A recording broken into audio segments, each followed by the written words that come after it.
तो ये नारे हजारों किलोमीटर दूर बैठे डोनाल्ड ट्रंप ने सुने या नहीं हम नहीं जानते, लेकिन ट्रंप को इन्हें सुनना जरूर चाहिए, क्योंकि उसके बाद अमेरिका की जीत और ईरान के आत्मसमर्पण जैसे दावे करना शायद डोनाल्ड ट्रंप बंद कर देंगे।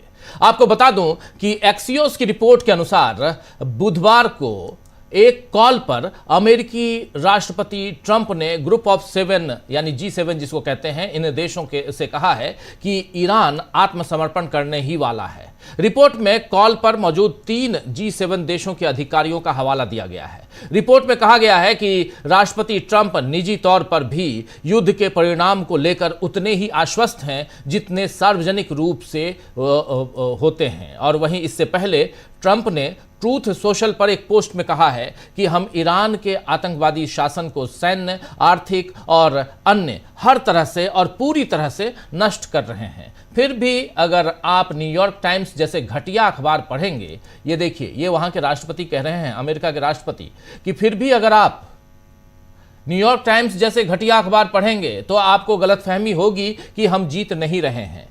ईरान की नौसेना खत्म हो चुकी है, उनकी वायुसेना अब अस्तित्व विहीन है और मिसाइलें, ड्रोन और बाकी सब कुछ नष्ट किया जा रहा है और उनके नेता धरती से मिटा दिए गए हैं। हमारे पास बेजोड़ मारक क्षमता, असीमित गोला बारूद और पर्याप्त समय है। देखिए आज इन विक्षिप्त बदमाशों का क्या होता है। वे 47 वर्षों से पूरी दुनिया में निर्दोष लोगों को मार रहे हैं और अब मैं संयुक्त राज्य अमेरिका के 47वें राष्ट्रपति के रूप में उन्हें मार रहा हूं।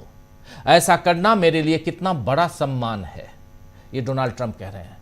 तो डोनाल्ड ट्रंप जितना चाहें उतना बढ़ चढ़कर दावे कर लें, लेकिन हकीकत क्या है ये आपने अभी वीडियो में देख लिया है। जो तेहरान से वीडियो हम अभी दिखा रहे थे, दोबारा ले आइए जरा स्क्रीन पर उस वीडियो को। यहां डोनाल्ड ट्रंप के दावे को, ये एक वीडियो छोटा सा कुछ मिनट का, कुछ सेकंड का वीडियो जो है, ये आपको बहुत कुछ बयां कर देगा। आपको ये भी बता दूं कि तेहरान में इसराइली में एक विस्फोट भी हुआ इसराइली के पास, और उसके बावजूद जनता पीछे नहीं हटी और जनता का साथ देने के लिए विदेश मंत्री अरागची और राष्ट्रीय सुरक्षा परिषद के सचिव अली लारीजानी भी शामिल हुए। अली लारीजानी जो राष्ट्रीय सुरक्षा परिषद के सचिव हैं, उन्होंने कहा है कि ईरान पर बमबारी दुश्मन की हताशा है। ईरान पर बमबारी दुश्मन की हताशा है। अमेरिका और इजराइल को यह समझना चाहिए कि उनके हमले ईरानी लोगों को डराते नहीं हैं बल्कि उनको मजबूत करते हैं। रैली पर हमले ने लोगों को और मजबूत किया है,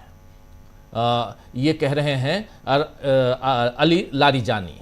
इधर IRGC Islamic revolutionary guard core ने अपने ऑपरेशन ट्रू प्रॉमिस 4 के 44वें यानी 44th वेव 44वें लहर की शुरुआत कर दी है, जिसमें इजराइल के कब्जे वाले क्षेत्रों में कई महत्वपूर्ण सैन्य ठिकानों और पश्चिम एशिया में अमेरिकी ठिकानों को निशाना बनाया गया है। जब ईरान अमेरिका को मुंहतोड़ जवाब दे रहा है तो इस बीच अमेरिका को एक और बड़ा झटका लगा है। अमेरिकी सेना का एक KC-135 रिफ्यूलिंग विमान पश्चिमी इराक में हादसे का शिकार हो गया था। अमेरिकी सेंट्रल कमांड ने एक्स पर एक पोस्ट में इसका खुलासा किया है और स्वीकार किया है और कहा है कि 12 मार्च की दोपहर लगभग 2 बजे, जी हां, 12 मार्च को दोपहर लगभग 2 बजे पश्चिमी इराक में एक अमेरिकी KC-135 रिफ्यूलिंग विमान दुर्घटनाग्रस्त हो गया।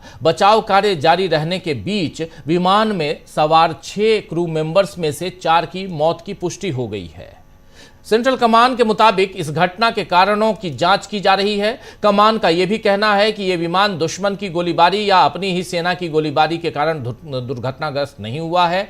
अब अमेरिका तो ये नहीं मानेगा दोस्तों कि उसके सैनिकों को ईरान ने मारा है, लेकिन जो 8 अमेरिकी सैनिकों के शव अमेरिका पहुंच चुके हैं, उन्हें भी अमेरिका झुठला नहीं पा रहा है। साफ है कि ईरान अमेरिका के सामने नहीं झुक रहा है और उसका दिलेरी से मुकाबला कर रहा है, जिसमें अनुमान हो रहा है कि अमेरिका को ही झुकना पड़ेगा। इधर ईरान पर हमले की आंच अब भारत भी उस आंच में अब भारत भी तपने लगा है, ये कह सकते हैं।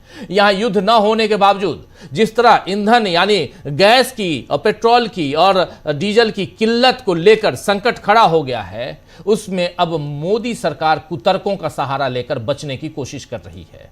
पेट्रोलियम मिनिस्टर से लेकर पेट्रोलियम मंत्री कह सकते हैं हिंदी में, तो पेट्रोलियम मंत्री से लेकर वित्त मंत्री तक सब बयान दे रहे हैं कि कहीं कोई संकट नहीं है, सब चंगा सी। लेकिन सड़कों पर लोगों की कतारें कुछ और ही कहानी सुना रही हैं। आज तो पंजाब के बरनाला में एक व्यक्ति की मौत की खबर आई है, जब वो गैस सिलेंडर के लिए लाइन पर लगा हुआ था, लाइन में लगा था, खड़ा था और इसी बीच उसकी मौत हो गई। इसी पर कांग्रेस ने एक पोस्ट किया है। कांग्रेस के पोस्ट में क्या कुछ है जरा सामने लेके आइए। कांग्रेस का ये पोस्ट देखिए। इस पोस्ट में नोटबंदी से मौत, यहां पर कांग्रेस लिख रही है नरेंद्र मोदी देश के लिए घातक हैं, ऊपर लिख रही है। उसके बाद जानलेवा मोदी और तस्वीर है नोटबंदी में मौत। यहां इन तस्वीरों में एक तरफ नोटबंदी के दौरान हुई मौत, तो दूसरी तरफ अब गैस सिलेंडर के इंतजार में हुई मौत। ये देख लीजिए, एलपीजी संकट में मौत। ये बात यहां इंडिया.com, जागरण.com की ये तस्वीरों के साथ यहां पर कांग्रेस ने अपनी बात रखी है।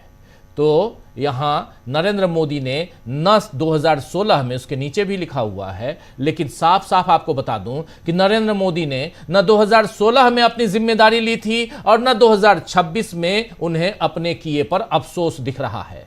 कल ईरान के राष्ट्रपति मसूद पेजिशकियान से फोन पर उन्होंने बात की, उसका भी कोई फायदा नहीं दिख रहा है, क्योंकि अब पानी सिर से ऊपर बह चुका है। अब सवाल यह उठता है कि क्या मोदी किसी दबाव में हैं जो वो इजराइल जाकर नहीं बता पाते कि आखिर क्यों गए थे? क्यों ईरान के सुप्रीम लीडर की मौत पर उनके मुंह से रेस्ट इन पीस तक नहीं निकला, कंडोलेंस के एक शब्द नहीं निकले? राहुल गांधी ने मोदी की चुप्पी का एक बड़ा कारण आज लखनऊ में बताया है। आइए जरा राहुल गांधी इस पर क्या कह रहे हैं, मोदी आखिर चुप क्यों हैं और राहुल गांधी ने इसका क्या खुलासा किया है, जरा सुन लीजिए। मैं आपको स्टेट से कह रहा हूं, साइकोलॉजिकली नरेंद्र मोदी खत्म है। राजनीति में हार पहले हो जाती है, हार पहले यहां होती है, मन में यहां पे हार हो जाती है, उसके बाद होना ही होना है। तो यहां राहुल गांधी ने दिखाया कि मोदी दिल और दिमाग दोनों से हार गए हैं। तो सवाल यह है कि एक हारा हुआ व्यक्ति क्या देश को जीत का एहसास करवा सकता है?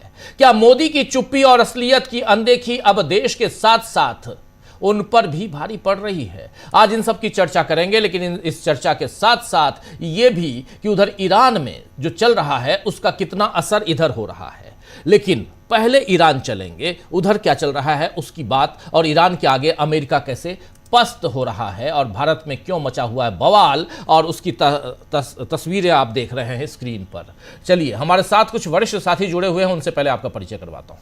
देखिए, ईरान से सीधे हमारे साथी यहां जुड़े हुए हैं, जॉन अब्दी साहब जुड़े हुए हैं। जॉन अब्दी साहब, आपका स्वागत है इस कार्यक्रम में। और स्वागत इधर हमारे चार साथी हिंदुस्तान से, हमारे साथ डॉक्टर राकेश पाठक जी हैं, हमारे साथ जुड़े हुए हैं शकील अख्तर जी, हमारे साथ प्रशांत टंडन जी और अमलिंदु उपाध्याय जी। आप सबका स्वागत इस्तकबाल। अब तमाम दोस्त साथी शुभचिंतक आप सबका जो अब तक जुड़ चुके हैं, उनका भी, जो जुड़ने वाले हैं उनका भी। सीधे अब्दी साहब आपके पास आना चाहता हूं। जॉन अब्दी साहब, जरा ये बताइए कि आज का दिन और उसमें भी इतनी भीड़ हम लोग देख रहे थे, अलग अलग, ये तो एक जगह की तस्वीर है, ये तस्वीरें आप तक बहुत सारी आई होंगी, अलग अलग राज्यों की तस्वीरें, जो वहां के स्टेट्स हैं ईरान के 31 स्टेट्स, और वहां से अलग अलग तस्वीरें आई होंगी। जरा ये बताइए कि इन तस्वीरों में, और उधर बम्बार्डिंग भी हो रही है, इन तस्वीरों से क्या कुछ निकल के आया आज जब उधर लगातार अमेरिका के राष्ट्रपति G7 से बात करते हैं, तब भी कह रहे हैं कि ईरान बस सरेंडर करने ही वाला है, और रोज सुबह सुबह यही बात कहते हैं कि ईरान हार गया है, ईरान के सब कुछ को, आकाश को, धरती को, सब पे हमारा कब्जा हो गया है। तो फिर ईरान के लोग कर क्या रहे हैं, ये नारे किसके लिए लगा रहे हैं, जरा बता दीजिए आब्दी साहब। बहुत ही इंटरेस्टिंग सवाल आपने किया है। पहली बात तो ये कि आज का जो दिन है वो यानी रमजान, माह रमजान का आखिरी जुमा, आखिरी फ्राइडे, जिसको हमारे यहाँ अलविदा जुमा कहा जाता है। अलविदा जी, अलविदा। और उसके अलावा जी हाँ, और उसके अलावा पूरी दुनिया में, स्पेशली मिडिल ईस्ट में और अरब ममालिक में उसको यौमुल कुद्स किया खुद डे के नाम से, यानी मस्जिदुल अक्सा की याद में। इमाम खुमैनी रहमतुल्लाह अलैह ने जब इस्लामी इनकलाब ईरान में आया तो उन्होंने इस दिन को यौमुल कुद्स करार दिया, कुद्स डे करार दिया, और इसराइल के खिलाफ और अमेरिका और फिलिस्तीन को कब्जा करने के खिलाफ यहाँ पर लोगों को जमा होने के लिए का एतराज किए है। और इस बार का जो यौमुल कुद्स ईरान में मनाया गया है, ये हिस्ट्री में इससे ज्यादा मजमा अभी तक यौमुल कुद्स में जमा तेहरान, शिराज, इस्फहान, बड़े बड़े शहर हैं, कुम।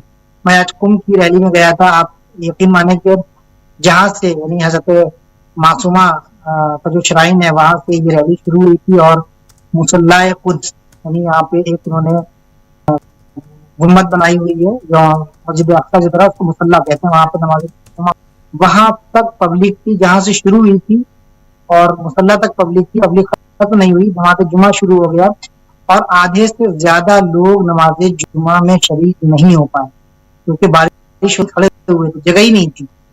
अंदर पूरा भर गया था, बाहर पूरा भरा हुआ था। जिनके पास कुछ कपड़े चटाई तो बिछा के सबको पर उन्होंने नमाज पढ़ ली, लेकिन हम जैसे लोग जो कुछ लेके नहीं गए थे और हम लोग खड़े रहे और खाली अफसोस करते रहे कि आकाश के साथ कुछ हम लेके आते, जगह ही नहीं थी कहाँ से नमाज पढ़ते।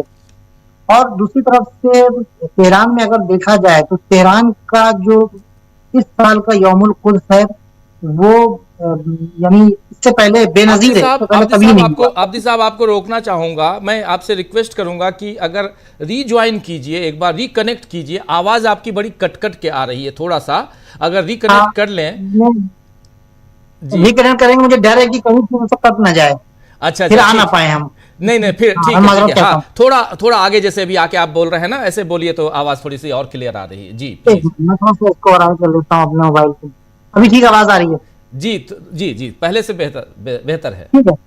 तेहरान की अगर आप रैली देखें रंजन साहब, तो तेहरान की हमले हो रहे हैं, लेकिन सारे बड़े लोग, यानी आप देखें सरदार रादान जो फौज के जो है वो कमांडर इन चीफ हैं, उसके बाद आ गए एजई, मिस्टर एजई जो चीफ जस्टिस हैं, उसके अलावा क्या कहते हैं प्रेसिडेंट, जो पब्लिक में आ रहे हैं उनके बिल्कुल बगैर बॉडीगार्ड के पब्लिक से हाथ मिला रहे हैं, पब्लिक को इस तरह का जोश देने के लिए ये लोग जमा हुए हैं। मिस्टर लारीजानी जो नेशनल सिक्योरिटी काउंसिल के हेड हैं, वो ये सब आए हैं और आने के बाद जमा हुए हैं, रैली में शिरकत कर रहे हैं। मिस्टर एजई जिस वक्त इंटरव्यू दे रहे हैं यहाँ के नेशनल टीवी को, उसी वक्त आकर बम गिरता है उनके बगल में। लोग तो भाग रहे हैं इधर उधर, लेकिन ये बिल्कुल नॉर्मल खड़े हुए हैं और इंटरव्यू दे रहे हैं। भी आपके पास कुछ देर में, अगर आप हो सकता है कि आपके पास वो विजुअल्स और वो फोटोज जो है वो आपके पास आ जाएं। तो बहरहाल कहने का मतलब ये कि ईरानी कौम ने वाकई ये साबित कर दिया है कि हमारे लिए डर कोई चीज नहीं है, डर नाम की चीज हमारी डिक्शनरी में नहीं पाई जाती है। तुम बम मार लो, तुम मिसाइल मार लो। वही बात उधर से ट्रम्प साहब की, ट्रम्प जो है वो हड़का रहे हैं, वो जो वहां से जारी कर रहे हैं कि हमने जो ईरान के ऊपर कब्जा कर लिया है और वहां की मिलिट्री खत्म कर दी है और सब कुछ। तो ये बताइए, जो आपके ऊपर इसराइल में और आपके जो बेसस के ऊपर बम आके गिर रहे हैं, जो मिसाइल गिर रहे हैं, वो जिन्नात मार रहे हैं? वो जिन्नात तो नहीं मार रहे हैं ना, रिश्ते तो नहीं गिरा रहे हैं, वो ईरान की आर्मी है जो वहां पर गिरा रही है। तो कहने का मतलब ये है कि, और ये जो आज की रैली है ना, इसमें जो एक जोश आया है वो कल की न्यू सुप्रीम लीडर का जो मैसेज आया है उसके वजह से भी आया है कि एक मतलब पब्लिक जो है वो उनकी किसी पैगाम की मुंतजिर थी कल तक, और जैसे ही उनका ये पैगाम आया है, लोगों के अंदर एक नया जोश, एक नया जज्बा अपने न्यू सुप्रीम लीडर की बात को सुनकर बढ़ गया, जिसकी वजह से आज लोग इस कदर जमा हुए और यही नारा लगा रहे थे कि अल्लाह जो है वो, जिसमें क्या कहते हैं रहबरे शहीद चले गए, लेकिन जो नए खामनाई है अल्लाह उनको जिंदा रखे, उनको सलामत रखे, उनके लिए दुआएं हो रही थी। और ये ऐलान हो रहा था कि हम आपके साथ खड़े हैं और खून के आखिरी कतरे तक आपके साथ हम खड़े रहेंगे। जी बिल्कुल। ये जो तस्वीरें हैं, ये तस्वीरें बहुत कुछ बयां कर रही हैं, और आखिरी खून के आखिरी कतरे तक हम खड़े रहेंगे, आप बता भी रहे हैं। और इसी बीच जो ये तस्वीर, ये देखिए तस्वीर, लारीजानी की तस्वीर यहाँ दिखाई दे रही है अपने स्क्रीन पर, और जिनके बारे में आप अभी बता भी रहे थे। इतनी भीड़ में ज़रा ये बताइए आब्दी साहब कि क्या यहाँ जब एक टॉप लीडरशिप को ऑलरेडी ख़त्म कर दिया अमेरिकी मिसाइलों से, और जिसमें सुप्रीम लीडर भी आयतुल्लाह अली ख़ामनेई की भी शहादत हो गई, उसके बाद ये जो अभी टॉप लीडरशिप है जिसमें अली लारिजानी भी हैं, इन लोगों का पब्लिकली ऐसे आना, कहीं कोई डर नहीं लगता इन लोगों को? और इसको लेकर, सिक्योरिटी को लेकर ईरान में कोई ऐसी चर्चा नहीं है? क्योंकि मोसाद और बाकी एजेंट भी तो काफ़ी यहाँ ईरान में भी काफ़ी सक्रिय नज़र आते हैं। उस लिहाज से मैं पूछ रहा हूँ, इतनी भीड़ में जैसे घूम रहे हैं ये लोग।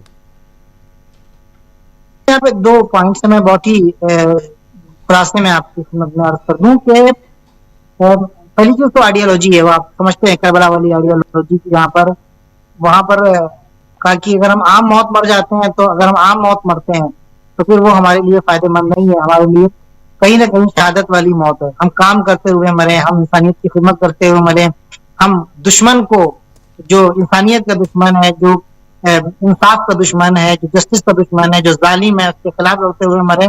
तो ये करबला आइडियोलॉजी और इस्लामिक आइडियोलॉजी जो है वो इसको जरा क्या कहते हैं, इमाम हुसैन अलैहिस्सलाम वाली जो आइडियोलॉजी है वो एक हर शिया के ज़हन में ये बात मौजूद, बल्कि हर मुसलमान के ज़हन में ये बात मौजूद है। दूसरी बात जो है वो ये आकर दरमियान आकर इस बात को पहुंचाना चाहते हैं ज़हन तक कि हम आप ही में से हैं, हम कोई अलग नहीं है। आमतौर से जो नेता होते हैं, जो बड़ी पोस्ट पे होते हैं, उनके दरमियान और पब्लिक के दरमियान एक गैप होता है, वो उन तक पहुंच नहीं पाते हैं। उनके प्यादे, उनके चमचे, उनके जो आदमी होते हैं वही पहुंचते हैं वहां पर।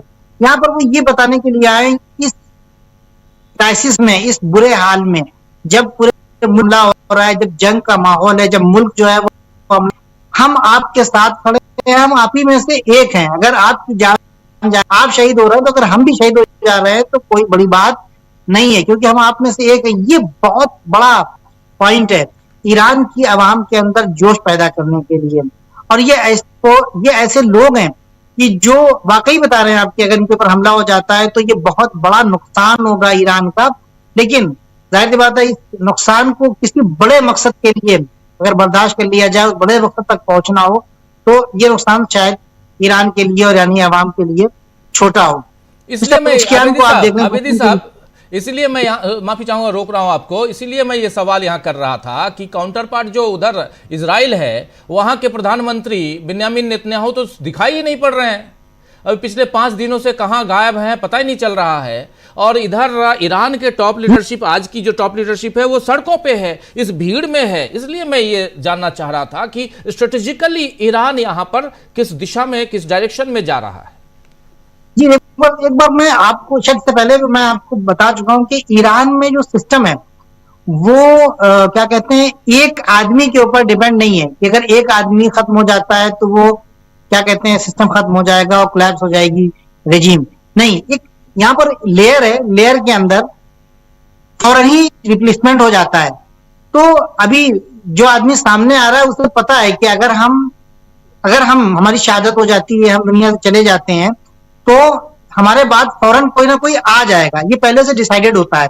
यहाँ पर मैं एक इंटरेस्टिंग बात बताऊं यहाँ पे कि जिस दिन ईरान के ऊपर हमला हुआ है, आयतुल्लाह इमाम खामनेई शहीद हो जाते हैं, साथ साथ उनके जो वो टॉप लीडर्स होते हैं, कमांडर्स होते हैं, वो भी शहीद हो जाते हैं। आपको ताज्जुब नहीं हुआ कि 1.5 घंटे ईरान ने हमला करना शुरू किया, रिटेलिएट करना शुरू किया और ऐसे ऐसे स्ट्रेटेजिक पॉइंट्स के ऊपर मारना शुरू किया है। अमेरिका क्या पूरी दुनिया घबरा, पूरी हैरान हो गई कि ये क्या हो गया। हमारा जो कैलकुलेशन था वो बिगड़ गया। हम ये समझ रहे थे कि खामनेई को हमने खत्म किया, अब हम फौरन वारिद होंगे और अपना पपेट बिठाएंगे, अपने मन मुताबिक हुकूमत रख देंगे। लेकिन ये क्या हो गया, आप गौर करें कि ये चीज पहले से प्लान थी। मैं आपको एक बात बताऊं, यहाँ के एक कमांडर हैं सिपाह के, उन्होंने वो कहने लगे कि ये जो हमले हुए हैं, ये सारी जो स्ट्रेटेजी है, इसको इमाम शहीद आयतुल्लाह खामेनेई ने पहले से जो है वो बना रखी थी, पहले से प्लानिंग थी। और जो 30-31 प्रोविंस यहाँ पर है, वहां पर हर प्रोविंस के लिए उन्होंने एक हेड और एक कमांडर पहले ही नियुक्त कर दिया था और उनको फ्री हैंड दे दिया था। उन्हें बता दिया था कि जब इस टाइप की सिचुएशंस आएंगी तो आपको आला कमान से देने की जरूरत नहीं है। जी इस सिचुएशन अगर आती है मुल्क के अंदर, तो फिर आप हमला शुरू करें। अब मुल्क के अंदर फिर वो इंटरिम लीडरशिप काउंसिल बनेगी, फिर उसके बाद न्यू सुप्रीम लीडर का चुनाव होगा। तब तक आपको इंतजार करने की जरूरत नहीं है, तब तक आपको दुश्मन को घुटने पर ला देना है और दुश्मन का जो कैलकुलेशन है वो खराब कर देना है। तो ये चीज है, उसने ईरान को अभी तक अपनी जगह के ऊपर खड़ा रखा है। ये मोज़ैक डिफेंस सिस्टम जो है वो उसका जिक्र आप कर रहे हैं, उसके बारे में मैं थोड़ा सा जानकारी मुझे मिली कि मोज़ैक डिफेंस सिस्टम, और उसमें प्रमुख रूप से उसमें मुख्य रूप से मेजर जनरल मोहम्मद अली जाफरी हैं, मोहम्मद जाफरी का नाम आ रहा है। और ये जो 31 प्रोविंस हैं ईरान के, उसमें अलग अलग उसको मोज़ैक के रूप में बिल्कुल अलग अलग, और सब कुछ जैसे अगर तेहरान से जो आप बात बता रहे हैं, मैं थोड़ा अपने दर्शकों को और थोड़ा और क्लियर कर रहा हूं क्योंकि आपकी आवाज़ बीच बीच में थोड़ी कट रही है, इसीलिए तेहरान से अगर किसी ढंग का कनेक्टिविटी अगर कट जाती है, तेहरान से कनेक्शन कट जाता है, तो वो अपने आप में इंडिपेंडेंट हैं, ऑटोनॉमस बॉडी की तरह, डिफेंस सिस्टम की तरह वो प्रोविंस काम करेगा। और यही यहां पर जो आप बता रहे थे, यही हुआ जब तेहरान पे पहले दिन हमला होता है और आयतुल्लाह अली खामनेई सहित टॉप लीडरान जो हैं उनकी शहादत होती है वहां। तो उसके बाद ये सारे प्रोविंस अपने हिसाब से काम कर रहे हैं। मोज़ैक डिफेंस सिस्टम के नाम से ये जाना जा रहा है अभी दुनिया में। वहां ईरान में क्या कहा जाता है मुझे नहीं पता, लेकिन मैं हिंदुस्तान में इस रूप में सुन रहा हूं, इसलिए मैं आपसे इस बारे में बात कर रहा हूं। लेकिन ये एक शानदार, और ये भी कहा जा रहा है कि चूंकि इराक को लेकर, इराक ने जिस ढंग से वहां सेंट्रलाइज्ड सब कुछ पूरा सिस्टम रखा था, उस सिस्टम में कहीं ना कहीं इराक को हार मिली, और इसीलिए ईरान ने उस वार से, इराक वाले जिसमें सद्दाम हुसैन को फांसी दे दी गई, और इसलिए अब ईरान ने, और खासकर जाफरी ने, मोहम्मद जाफरी ने, उन्होंने इस सिस्टम को शायद सुप्रीम लीडर को उन्होंने ये सजेस्ट किया था। जी सही कह रहा हूं? जी बिल्कुल साहब, उन्होंने ये सजेशन दिया था, उन्हीं की ये पूरी स्ट्रेटेजी है। जी, तो ये स्ट्रेटेजी बहुत शानदार स्ट्रेटेजी, और शायद अमेरिका को शायद इसीलिए नींद नहीं आ रही है, और उनके राष्ट्रपति को नींद नहीं आ रही है। आबिदी साहब, एक सवाल और, क्योंकि मैं जान रहा हूं कि और इंटरनेट की कनेक्टिविटी काफ़ी कमज़ोर है, और इसलिए, और हमारे तमाम साथी भी आपको सुनना चाहते हैं, और इनके भी विचार हम लेके आएंगे। हिंदुस्तान में जो कुछ चल रहा है वो भी हम समझेंगे, राहुल गांधी की बात भी आज हम करेंगे, और इधर प्रधानमंत्री नरेंद्र मोदी की उधर ईरान के राष्ट्रपति डॉक्टर मसूद पेजिशकियान से बातचीत हुई है, और लेकिन बहुत देर कर दी हुजूर आते आते। हो ये रहा है कि हिंदुस्तान में काफ़ी यहाँ जो गंगा, जमुना और तमाम नदियों में पानी बह चुका है, और पानी इतना बह गया है कि गैस के सिलेंडर के लिए लोग लाइन में लगे हुए हैं, वो हम लोग देख ही रहे हैं। इसका कोई असर उधर ईरान पे पड़ते हुए, मैं जान रहा हूं, मैं ये सवाल कई बार कई लोगों से कर चुका हूं, लेकिन फिर भी आपसे भी कर रहा हूं कि भारत के लिहाज से अगर देखा जाए, होर्मुज के लिहाज से देखा जाए, होर्मुज को लेकर, और चलिए इस सवाल से पहले एक सवाल और ले लेता हूं। अब जो नए सुप्रीम लीडर हैं, उनका कल जो एक लिखित बयान आया है, उस बयान पे क्या प्रतिक्रिया है? क्योंकि उन्होंने साफ साफ होर्मुज को लेकर, यानी मुस्तफा खामनेई ने जो होर्मुज को लेकर बयान दिया है कि वो बंद रखना चाहिए, इसको लेकर अब कल से लेकर आज तक कोई रिएक्शन दूसरे दुनिया के दूसरे देशों में? देखिए, दुनिया के दूसरे देश, स्पेशली यूरोप कंट्रीज जो हैं, वो सबसे ज्यादा जिनको नुकसान हो रहा है वो यूरोप है, और वो बाकायदा, अच्छा देखिए यहाँ पर जो है वो दादागिरी और यूं कहा जाए कि चोरी ऊपर से सीना जोरी वाला मामला है। मतलब वो ये नहीं कह रहे हैं कि हम शर्मिंदा हैं अपने करने के ऊपर, बल्कि वो कह रहे हैं हमें खोल दिया जाए, हमारी प्रॉब्लम्स हैं, हमारे यहाँ गैस नहीं आ रही है, हमारे यहाँ तेल नहीं आ पाएगा, हम तो परेशान हो जाएंगे, आप लोग खोलिए। और फिर यूएन से भी कहा जा रहा है, और उसके अलावा दूसरों से भी प्रेशर डलवाने की कोशिश की जा रही है। ये शायद कल से पहले तक हो सकता है कि ईरान के ऊपर एक प्रेशर बिल्ड हो जाता। मैं बहुत मतलब यकीन से कह रहा हूं कि हो सकता है कि जो मुखालिफ खेमा है वो कहीं ना कहीं से कुछ इस तरह की बात लेकर आता, लेकिन कल का जो सुप्रीम लीडर का बयान आया है, उसमें आने के बाद सारी उम्मीदों के ऊपर पानी फेर दिया। उन्होंने सीधे सीधे कहा कि ये नहीं हो सकता है, स्टेट्स ऑफ होर्मुज ये खुल नहीं सकता है, मगर ये कि हमारी शर्तों के ऊपर। उन्होंने एक जो और बात अपनी उसमें कही थी, उन्होंने देखो ऐसा है कि हमारा नुकसान हुआ है और बहुत बड़ा नुकसान हुआ है, इस नुकसान की या तो ये लोग भरपाई करेंगे, या अगर ये भरपाई नहीं करेंगे तो हम अपने तरीके से ले लेंगे। और अगर हम अपने तरीके से नहीं ले पाए रंजन साहब, तो कह रहे हैं कि हम उनका उतना ही नुकसान करेंगे जितना हमारा नुकसान हुआ। तो इस तरह की जो बयानात आए हैं उसने बहुत सी चीजें क्लियर कर दी, बहुत सी चीजें साफ कर दी कि आप लोगों के जहन में जो चीजें चल रही हैं उसको आप अपने जहन से निकाल दें। अभी ईरान इस मूड में नहीं है, क्योंकि ईरान 40 सालों से सैंक्शन झेल रहा है। ईरान तकरीबन सुप्रीम लीडर जो है वो शहीद अयतुल्ला खामेनी 10 साल से पूरी दुनिया को बता रहे हैं कि देखो हमसे मत भिड़ो, तुम्हारे लिए नुकसान है। वो कह रहे थे मारो मार के भाग जाओ, ये वाला जमाना चला गया है, तुम मारोगे फंस जाओगे। ये इन्होंने अमेरिका को समझाने की कोशिश की, यूरोप को समझाने की कोशिश की, मिडिल ईस्ट को ये बताया, कई मर्तबा इशारा दिया, साफ लफ्जों में कहा कि देखो अगर हमारे ऊपर हमला होता है तो जहां जहां पर भी अमेरिका के इंटरेस्ट हैं वो हमारे इलाके में, रीजन में, वेस्ट एशिया में, वो खतरे में है, हम उनको बर्बाद कर देंगे, हम उनको तबाह कर देंगे। इसको इन लोगों ने सीरियस नहीं लिया। आज जो नतीजा आप देख रहे हैं वो हमारे सामने है। इसके अलावा मैं यहाँ पर एक और पॉइंट रंजन साहब ऐड करना चाहूंगा कि आज से 25 साल 20 साल पहले 2005 में जब फ्रेंडशिप पाइपलाइन थी, गैस पाइपलाइन ईरान के जरिए से जो है वो इंडिया जा रही थी, अमेरिका के कहने पे उस वक्त की हुकूमत ने कहा कि हम 17 जो है वो नए न्यूक्लियर प्लांट लगाएंगे इंडिया में। जब कॉन्डोलेज़ा राइस आ गई थी और उसमें आने के बाद आपको याद होगा जी, और आप ईरान से जो है वो ये वाला अपना एग्रीमेंट और ये जो आपकी डील चल रही है इसको खत्म कर लें, ईरान ने पाकिस्तान तक पहुंचा दी थी। आप देखिए इस पूरे गैस को हो रहा है, हमारे दुश्मन मुल्क को हो रहा है, ठीक है, गैस वहां जा रही है। आप ये देखिए कि क्या कहते हैं, अगर ये गैस पाइपलाइन उस वक्त पहुंच गई होती, उस वक्त अमेरिका के कहने में ना आए होते हैं, तो आज हमारे साथ ये जो क्राइसिस चल रहा है ये ना होता। 10-15 रुपए किलो, 10-15 रुपए जो है लीटर हमको उस वक्त गैस, इस वक्त हमको गैस मिल रही होती और इस तरह के क्राइसिस से हम नहीं जूझ रहे होते।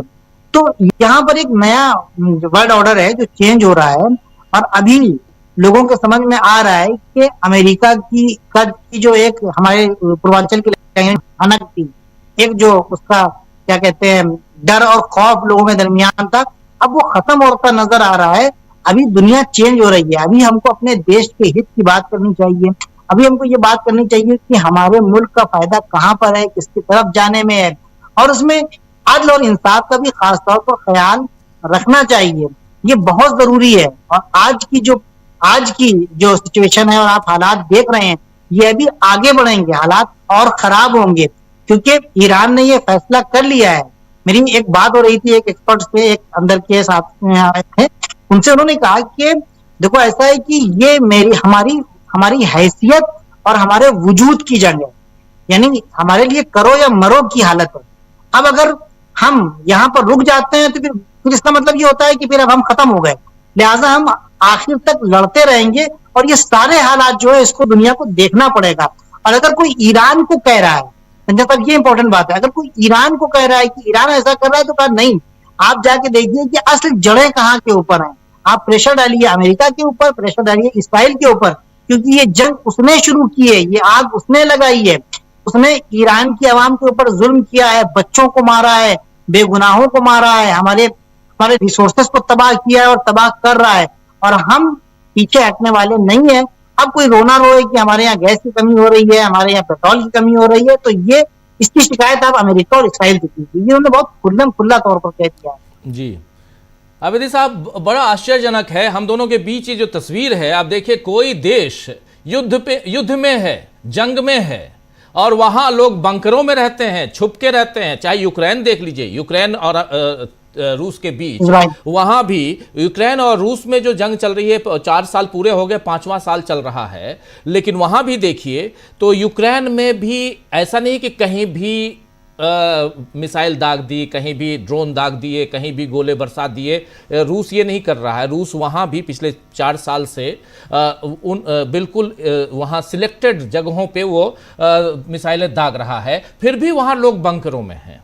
यहां कोई बंकर की व्यवस्था है क्या? यहां के लोग मुझे सड़कों पे लगातार दिखाई देते हैं अबेदी साहब, मैं इसीलिए ये पूछ रहा हूं। इजराइल की जब बात करता हूं तो जो पत्रकार गए थे हमारे नरेंद्र मोदी साहब के साथ, वो भी बंकर में वहां पाए जाते हैं, और जो ना अभी तक लौट के नहीं आ पाए हैं उनकी बात मैं कर रहा हूं। बहुत तो लौट के आने की कोशिश करते हुए कहां से घूम फिर के आ गए अलग अलग रूट से, लेकिन जो बचे हुए हैं। और ये इजराइल की बात, यूक्रेन की बात मैं बता ही रहा हूं।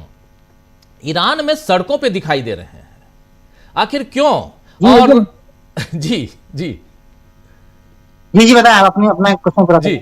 और दूसरा इसमें उसके साथ साथ इन लोगों के साथ साथ अगर टॉप लीडरशिप भी दिखाई दे तो बिल्कुल आश्चर्यजनक है। मैं इस सवाल को कई बार मेरे जहन में आता है कि आखिर ये देश युद्ध में है और यहाँ की आवाम, यहाँ की जनता को डर नहीं है। और क्या वहाँ पे अब देखिए अली लारीजानी बात कर रहे हैं और पीछे धमाका हो रहा है, आपने ही बताया। और ये वीडियो अभी ये देखिए, ये धमाका, पीछे धमाके की आवाज, वो भी वीडियो विजुअल, लेकिन ये बात कर रहे हैं मीडिया से। आश्चर्यजनक है। और चूंकि आप वहां हैं इसलिए मैं ग्राउंड जीरो पे हैं, इसलिए मैं आपसे समझना चाहता हूं कि ये हिम्मत, एक अलग तरह की हिम्मत ईरान में, और इस हिम्मत के बीच जो डोनाल्ड ट्रंप साहब कह रहे हैं, और आपकी बात को थोड़ा आगे बढ़ाते हुए, और आपसे कहूंगा कि उसको थोड़ा आगे बढ़ाइए, कि यहां से पूरी की पूरी जो दुनिया की तस्वीर, उसमें भी एक अलग, जैसे अभी तक अमेरिका फर्स्ट, अमेरिका जो है टॉप है, दुनिया का सबसे शक्तिशाली देश है, ये जो बातें होती थी, इन सबको आने वाले समय में हम चेंज देखेंगे क्या? ये तस्वीरें आ रही हैं, ये आप लोगों के जरिए ही हमें ये सारी तस्वीरें मिल रही हैं।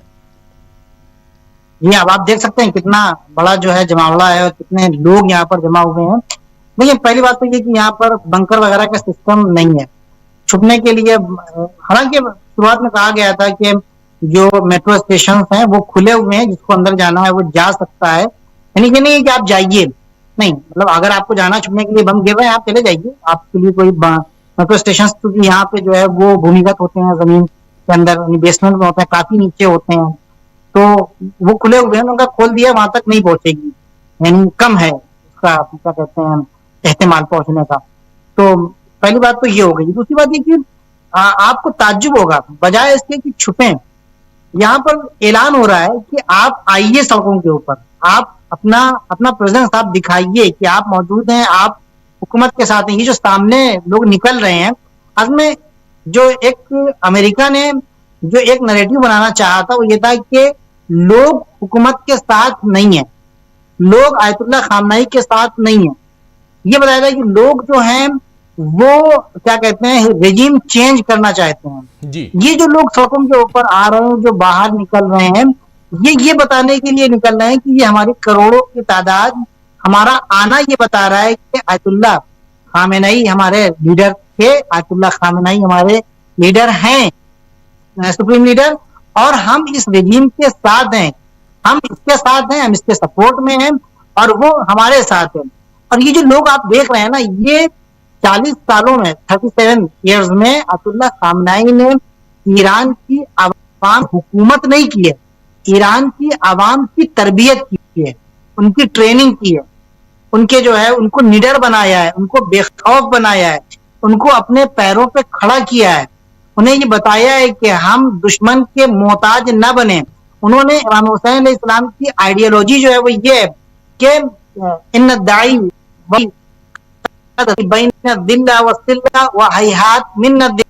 यजीद, और यजीद ने उसके पस्त के बेटे ने तलवार और जिल्लत के दरमियान लाके खड़ा कर दिया है, तलवार और जिल्लत के बीच लाके खड़ा कर दिया, तो ऐ जिल्लत तुम मुझसे दूर भाग जा।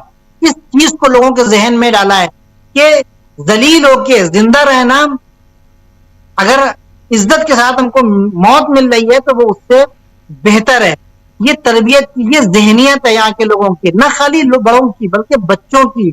बच्चे नारे लगाते हैं हयात मिन्नत दिल्ला, हयात मिन्नत दिल्ला, यानी ऐ जिल्लत, ऐ रुसवाई, तुम मुझसे दूर भाग जा, तो मैं तुझे पसंद नहीं करता हूं, तुम मुझसे करीब मत आना। तो ये जो है वो इस आइडियोलॉजी के तहत आए हैं, इस सोच के तहत आए हैं। आज ऐलान हो रहा था, आज अनाउंसमेंट हो रहा था, जिस वक्त रैली अपने जो है वो खत्म हो रही थी, तो वहां पे लोग कह रहे थे कि आज रात में आप आइए 10:30 बजे। देखिए, बहुत ही सिस्टमेटिक चल रही है चीजें, टाइमिंग बिल्कुल सेट है। यहाँ पर सुबह में जो शोहदा हैं उनका जो है उनका जनाजा निकलता है, उनको दफन किया जाता है। सुबह में इस तरह की रैलीज निकलती हैं। उसके बाद रात में 7:30 बजे से लेकर 10:30 बजे तक लोग स्क्वायर्स के ऊपर में, श्राइन्स में। उसके बाद 10:30 बजे से लेकर 11:30 बजे तक कार्स, बाइक्स की रैली निकलती हैं। और वो टाइम तो 11:30 बजे तक है, लोग ये 1-1 बजे तक, 2-2 बजे तक बाहर रहते हैं। लोग चाय पिला रहे हैं, शरबत पिला रहे हैं, खाना बट रहा है। लगता ही नहीं है कि जंग हो रहा है, जंग हो रही है। वो सिर्फ इसलिए क्योंकि जिससे भी पूछोगे, अगर तुम यहाँ आए बम गिर गया तो क्या बोलोगे? गिर गया तो गिर गया, हम शहीद हो जाएंगे, शहीद हो जाएंगे तो हम जो है वो अल्लाह के नजदीक, यानी अल्लाह के नजदीक हम पसंदीदा बंदे बन जाएंगे। तो उनके अंदर ये है। दूसरी बात ये कि वो आप कहते हैं कि दुश्मन ये समझ ले कि हम तुम्हारे बम से डरने वाले नहीं है, हम तुम्हारी धमकियों से डरने वाले नहीं है, ये डरने वाली कौम नहीं है। और इसी चीज ने ट्रंप की नींदें उड़ाकर रखी हुई है, इसी चीज ने नेतन्याहू की नींदें उड़ाकर रखी है। आज खुद अमेरिका में ट्रंप की मुखालिफत हो रही है। अमेरिका में जो है वो ट्रंप को बुरा भला कहा जा रहा है। अमेरिका में कहा जा रहा है, ट्रंप तुमने ये गलत किया, तुमने अमेरिका को फंसा दिया। मिलियंस ऑफ डॉलर्स रोजाना खर्चा हो रहे हैं और ये पैसा अमेरिकन का है, उनके टैक्स का है, जो तुम इजराइल के सपोर्ट में खर्चा कर रहे हो। नेतन्याहू भागा हुआ है, नहीं पता है कि मर गया है कि जिंदा है। लोग कह रहे हैं, बहुत सी न्यूज आ रही है कि उसके घर के ऊपर जो हमला हुआ था उसमें, और उसके साथ कई मिनिस्टर्स उसके थे और उसके फौजी कमांडर्स थे, वो भी मर गए हैं। लेकिन अभी खबरों की पुष्टि नहीं हो पाई है। जी, खबरों की पुष्टि नहीं हो, लेकिन ईरान कह रहा है कि अगले 10 साल तक भी अगर युद्ध हो, जंग हो, तो हम उस जंग को लड़ने के लिए तैयार हैं। ये बयान भी लारीजानी का बयान आया था और अराक्ची साहब का बयान भी आया था। और लेकिन इसके पीछे क्या ताज्जुब करने की जरूरत नहीं है रमन साहब, इस पर ताज्जुब करने की जरूरत नहीं है। देखिए, ईरान एक नया पौधा था। इस्लामी रिवोल्यूशन जब यहाँ पे आया इमाम खुमैनी के जरिए से, तो एक छोटा सा पौधा था जो भी मजबूत नहीं हो पाया है। इराक ने ईरान के ऊपर हमला कर दिया। उसके पीछे 40 कंट्रीज थी जो इराक को, सद्दाम हुसैन को सपोर्ट कर रही थी, ठीक है। उसके बाद भी ईरान ने 8 साल तक जंग लड़ी और आखिर में जीत ईरान की हुई। आखिर में सद्दाम को झुकना पड़ा। अभी ईरान बहुत ऊपर जा चुका है। आप इसको समझने की, हमारे दर्शक इसको समझने की कोशिश करें। ईरान ने 20 साल से इसी दिन के लिए तैयारी की है। उसने अपने आप को आमादा किया है। उसने अपने असलहे के एतबार से, फिक्र के एतबार से, सोच के एतबार से, लोगों के एतबार से, आर्मी के एतबार से, हर तरीके से। और अभी मैं आपको बताऊं, आप ताज्जुब करेंगे कि जो इनका एक रिफ्यूलिंग जो जेट गिराया गया है, जहाज गिराया गया है अभी, क्या कहते हैं, इराक में मारा। इराक की जो रेजिस्टेंस फ्रंट ने था, लेकिन उसको प्रोवाइड किसने किया था, इसका ऐलान किसने किया, इसका अनाउंसमेंट किसने किया है? खातमुल अंबिया, जो इनकी जो क्या कहते हैं सिपाह की एक यूनिट है, उसके हेड ने। और उसने कहा कि हमने मारा है, यानी हमारे जरिए से। ये जो नई टेक्नोलॉजी यहाँ पर इस्तेमाल हुई है, उन्होंने ये बताया कि अभी जो हमने ड्रोन मारा है, इस ड्रोन की खासियत ये कि ये मिक्सचर है ड्रोन और मिसाइल का, यानी ये खाली ड्रोन नहीं है। और इसकी खासियत अभी जो रिपोर्ट्स में देख रहा था, इसकी खासियत ये है कि ये पहले नहीं करता है अपने, यानी जो अपना टारगेट है पहले सेट नहीं करता है, बल्कि हवा में जाता है, फिर वहां पे वो देखता है कि कहाँ पे हमारा टारगेट है, फिर उसको जो है दौड़ा के वो मारता है। और आपने देखा है भी, और अभी आगे और भी बहुत चीजें ऐसी हैं जो हमें शॉक करने वाली हैं और दुनिया को शॉक करने वाली है, जो यहाँ के लोग कह रहे हैं। जी, लेकिन सही आप कह रहे हैं। एक बात बताइए, वो भी जरा कंफर्म कर ही दीजिए कि चाइना क्या ईरान क्या चाइनीज सैटेलाइट का इस्तेमाल कर रहा है, यूज कर रहा है, जो बैडू जो खबरें तो आ रही है वो, क्योंकि ऐसी खबर आ रही है, खबरें आ रही हैं जी, मतलब जीपीएस नहीं, जो जीपीएस अमेरिका का है और बैडू जो यहाँ का है, चाइना का है, उसका इस्तेमाल किया जा रहा है। मतलब चाइना जो है वो सपोर्ट दे रहा है। ये सपोर्ट, ये 2 दिन पहले की जो खबर है वो यही है कि चाइना सपोर्ट कर रहा है। वो जो सैटेलाइट की जो इमेजेस आई हैं, और अभी 2 दिनों में जो ईरान के हमलों में जो एक तरह की प्रोग्रेस देखने को मिली है, उससे ये अंदाजा हो रहा है कि क्या कहते हैं कि चाइना अपना सपोर्ट कर रहा है। चाइना ने ये सिस्टम उनको दिया है। खबरों में आ रही, लेकिन अब ये किस हद तक, यानी 100% मैं नहीं कह सकता हूँ, लेकिन जो न्यूज में देख रहा हूँ उसमें ये चीजें मिल रही हैं। जी, इस बीच अमेरिका के जो युद्ध मंत्री हैं हेगसेथ साहब, वो कह रहे हैं कि ईरान का जो लीडरशिप है वो हताश है और वो छिप गई है, वो सब छिप गए हैं, वो बंकर में चले गए हैं, डरपोक बन गए हैं, चूहे ऐसे ही करते हैं जैसे वो कर रहे हैं। ये बयान आ रहा है चूँकि अमेरिका से, और तस्वीर कुछ और बयां कर रही है। हास्यास्पद है, थोड़ा हंसी आ रही है, लेकिन ये बयान भी यहाँ बताना इसलिए ज़रूरी हो जाता है क्योंकि इसके बाद ये तस्वीरें, लीडरशिप तो बाहर सड़कों पे दिखाई दे रही है अमेरिका। लेकिन ज़रा ये बताइए, एक पॉलिटिकल एनालिस्ट होने के नाते मैं आपसे पूछ रहा हूं, मैं कोई ईरान और भारत और बाकी संबंधों पे ना जाते हुए एक लेमैन की तरह अगर भी देखा जाए, ये तस्वीर भी दुनिया में हमारे ज़रिए, आप सबके ज़रिए जाती है दुनिया भर में तस्वीरें, जहां जहां डीबी लाइव लोग देख रहे हैं इन तस्वीरों को देख रहे होंगे। और ऐसे में अमेरिका की लीडरशिप जो बात कह रही है कि चूहे की तरह वो बिल में घुस गए हैं और वो सारे बंकर में हैं, रोड पे है ही नहीं, सड़कों पे है ही नहीं, हमने सबको तबाह कर दिया, इस पे दुनिया में अलग अलग देशों में क्या प्रतिक्रिया होती होगी और इसको किस ढंग से अगर पॉलिटिकली देखा जाए, जियोपॉलिटिकली अगर इसको देखा जाए, तो कैसे इसकी आप समीक्षा करेंगे, व्याख्या करेंगे? देखिए, अगर आप जो है वो इस तरह के बयान आने के बाद जो वाकई में क्या कहते हैं जर्नलिस्ट लोग हैं जो सही मानों में जर्नलिज्म कर रहे हैं, उनकी बातों को अगर आप देखेंगे, उनको आप पढ़ेंगे, स्पेशली यानी अगर अमेरिका, इवन आप इसराइल में भी कुछ ऐसे लेख आपको मिल जाएंगे कि जो इस तरह की चीजों का मजाक उड़ाते हुए या इसराइल की तरफ से तो बाकायदा गालियां देते हुए आपको मिलेंगे कि तुम शेर हो, तुम आ जाओ बाहर, तुम क्यों छुपे हुए हो बिल में, तुम तो चूहे की तरह छुपे हुए हो, तुम्हारी कोई न खबर आ रही है, ना स्टेटमेंट आ रहा है, ना तुम अपनी आवाम के पास आ रहे हो, ना तुम अपने आवाम को आके बाकायदा आवाम के जहन में ये बात आ गई है। मैं देख रहा था किसी ईरानी क्या कहते हैं न्यूज़पेपर के हवाले से, फारसी में मैं पढ़ रहा था, तो उन्होंने कहा कि वहां की पब्लिक कह रही है कि हमें कोई भरोसा नहीं है यहाँ की हुकूमत के ऊपर और हमको जाने दिया जाए, और वहां की हुकूमत ने रोक रखा है, यानी पब्लिक भागने के लिए तैयार है। अच्छा, एक ईरान की पब्लिक में और इसराइल की पब्लिक में एक बहुत बड़ा फर्क है। यहाँ के जो लोग हैं वो यहाँ के असली हैं, यहाँ के असली हैं, तो अपने मुल्क का दर्द है, हम यहाँ अगर यहाँ नहीं रहेंगे तो कहाँ जाएंगे, तो हमारे लिए करने या मरने की जंग है, तो हम अपने मुल्क की जंग लड़ेंगे, सड़क पे आएंगे, बाहर रहेंगे। वहां पे जो लोग आएंगे उनके पास दो नेशनलिटीज हैं, वो अगर यहाँ पे नहीं रहेंगे कहीं और भाग जाएंगे। इसराइल भागने नहीं दे, मत उनको जो है वो बाहर निकलने नहीं दे रही है, बंद फ्लाइट्स नहीं चल रही है उनकी, पानी के जो रास्ते हैं, जो पानी के जहाज हैं उन तक, यानी जो 12 रोजा जंग हुई थी उसमें बहुत से लोग वहां से पानी के रास्ते साइप्रस भाग गए थे, लेकिन अभी साइप्रस भी भागने नहीं दिया जा रहा है। तो बहुत बड़ी बात यहाँ पर यह है कि ये सारी बातें मजाक उड़ाने वाली हैं, ये सारी बातें ऐसी हैं जिनके पीछे कोई लॉजिक नहीं है। सामने पब्लिक देख रही कि रोजाना ईरान के वहां की लीडरशिप बाहर आती है, लोग आते हैं, के ऊपर इंटरव्यूज हो रहे हैं, टीवी के ऊपर आ रहे हैं। अब आप यकीन माने, लारीजानी हर दूसरे दिन आ रहे हैं टीवी के ऊपर, नेशनल टीवी के ऊपर आके इंटरव्यू दे रहे हैं। मिस्टर एजई जो चीफ जस्टिस हैं वो आ रहे हैं, क्या कहते हैं आपके कमांडर रादान जो है वो आ रहे हैं रोजाना, वो आके अमेरिका और इसराइल में ये लोग नहीं देखे जा रहे हैं।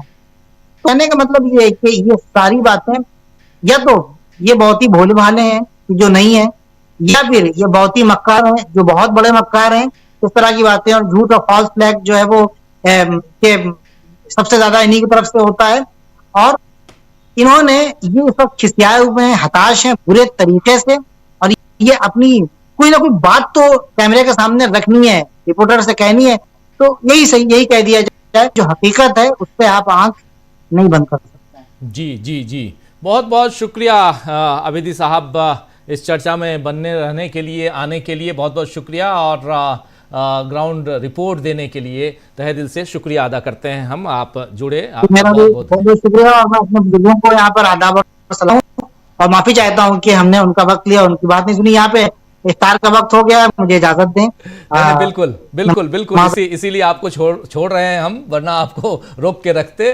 और आपने बहुत वक्त दिया, आपके इसके लिए बहुत बहुत शुक्रिया आपका। आना चाहता हूं डॉक्टर राकेश पाठक जी आपके पास। डॉक्टर साहब, जरा समझूं आपके जरिए भी और तमाम साथी हमारे, अब जरा अब इस ओपन मंच में हम लोग, चूंकि आप लोगों से भी माफ़ी चाहता हूं क्योंकि थोड़ा लगातार वहां की जो चीज़ें हैं वो हम लोगों तक पहुंचे तो हम डिस्कशन हमारा और बेहतर और मजबूत हो पाएगा। क्योंकि जो तस्वीरें देख रहे हैं हम, देखिए 3 देश, इजराइल है जो बिल्कुल पास, जिसके थ्रू अमेरिका हमला कर रहा है, इजराइल और ईरान, दोनों देशों की ही सिर्फ तुलना कर लें, इजराइल की कितनी तस्वीरें हमारे आप तक आती हैं, नहीं दिखाई दे रही हैं, कहीं से कोई तस्वीर नहीं, पता नहीं क्या हो गया है। और यहाँ की तस्वीर, ईरान की तस्वीरें आप देख लीजिए। टॉप लीडरशिप अली लारिजानी, अगर वो सड़कों पे इंटरव्यू दे रहे हैं, मीडिया से बात कर रहे हैं, बगल में ब्लास्ट हो रहा है, बगल में बम गिर रहा है, फिर भी वो इधर उधर नहीं देखते हैं, वो अपनी बात रख रहे हैं। अपने आप में एक अलग कहानी है वो। और अभी आप वो विजुअल देख रहे थे, लंबी लाइन, लंबी कतार सड़क पे दोनों साइड, वो भी आपने देख ली। और आज चूंकि आज अलविदा जुमा और साथ साथ कुछ दिवस था और इस मौके पे सब कुछ, तो ये एक तस्वीर है। लेकिन इन सब के बीच एक छोटा सा कमेंट जरूर चाहूंगा, फिर हिंदुस्तान आएंगे हम शकील जी और हमारे तमाम साथियों के बीच। इधर इंडिया में जो चल रहा है उस तस्वीर को भी थोड़ा और खंगालने की कोशिश करेंगे।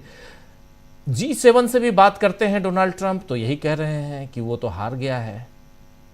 दुनिया के दूसरे देश कर क्या रहे हैं आखिर? चीन क्या कर रहा है? चीन तो अभी बता के गए कि हाँ, चीन सैटेलाइट सपोर्ट कर रहा है, रूस ने बताया कि वो सपोर्ट कर रहा है। और ऐसे में जरा डॉक्टर साहब जरा बताइए कि दुनिया के और देशों में इस वक्त युद्ध कभी भी थर्ड वर्ल्ड वार में भी तब्दील हो सकता है, अगर दूसरे लोग भी इसी ढंग से जैसे इजराइल ने किया वैसा करना शुरू कर दें तो। क्या हालात दूसरे देशों के हो सकते हैं, कैसे? जी राजीव जी, हमारे मित्र ने ईरान से जो जानकारी दी, शुरू में उनकी आवाज थोड़ी टूट रही थी, इसलिए अगर आप इजाजत दें तो कुछ देर पर जो बात हो रही थी वो पूरा हमारे दर्शक साहब ठीक से सुन नहीं पाए होंगे, तो आपकी इजाजत से 1 सेकंड बस 5-10 सेकंड में उसकी बात कर लेते हैं। असल में ये अल कुद्स अरबी में यरूशलेम का नाम है, अरबी भाषा में अल कुद्स यरूशलेम को कहते हैं।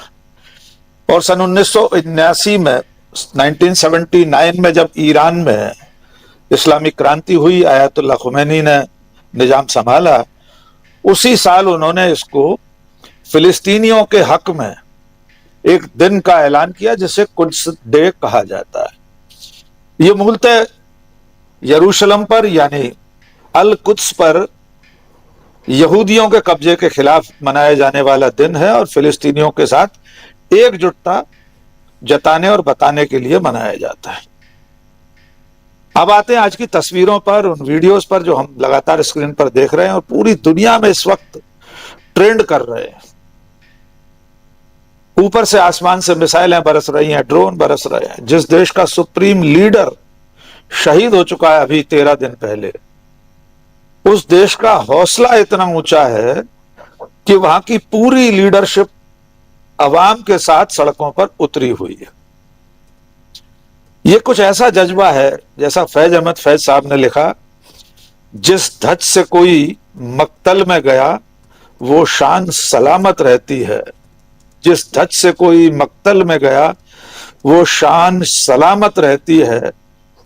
इस जान की कीमत कुछ भी नहीं, ये जान तो आनी जानी है, इस जान की तो कोई बात नहीं। तो इस जान की कोई फिक्र नहीं है ईरान के लोगों को, फिक्र है मुल्क के इकबाल की, उसकी आजादी की, उसके रसूख की। इसलिए आज अगर वहां पर चीफ जस्टिस भी सड़क पर उतरे हुए हैं तो आप अंदाजा लगा सकते हैं वहां जज्बा कितना ऊंचा है। इसके उलट अभी आपने जिक्र किया, हम चाहेंगे अगर वो वीडियो हम दिखा सकें कि अमेरिका के डिफेंस सेक्रेटरी पीट हेग्सेथ क्या कह रहे हैं। वे कह रहे हैं ईरान की पूरी सुप्रीम लीडरशिप अंडरग्राउंड हो गई है, भूमिगत हो गई है, जैसे चूहे बिलों में छुप जाते हैं वैसे। ये वही वीडियो जो स्क्रीन पर हम देख रहे हैं। आप अंदाजा लगा सकते हैं कि अमेरिका किस तरह से बौखलाया हुआ है जी कि अगर इसको हम सुनवा रहे हैं तो मैं रुक जाता हूं अपनी बात से। हाँ, मैं चाहूंगा कि इसको सुना दें और फिर आगे बढ़ सुनते हैं। इस वीडियो में 2 तस्वीरें एक साथ चल रही हैं, हमारे दर्शक देख लें। जी, सुनते हैं। Iran's leadership is in no better shape. Desperate and hiding, they've gone underground, cowering. That's what rats do. We know the new so-called not-so-supreme leader is wounded and likely disfigured. He put out a statement yesterday, a weak one, actually, but there was no voice and there was no video.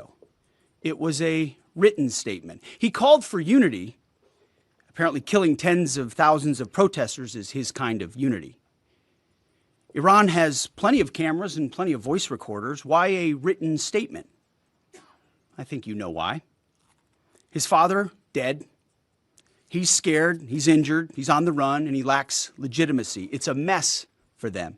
Who's in charge? Iran may not even know.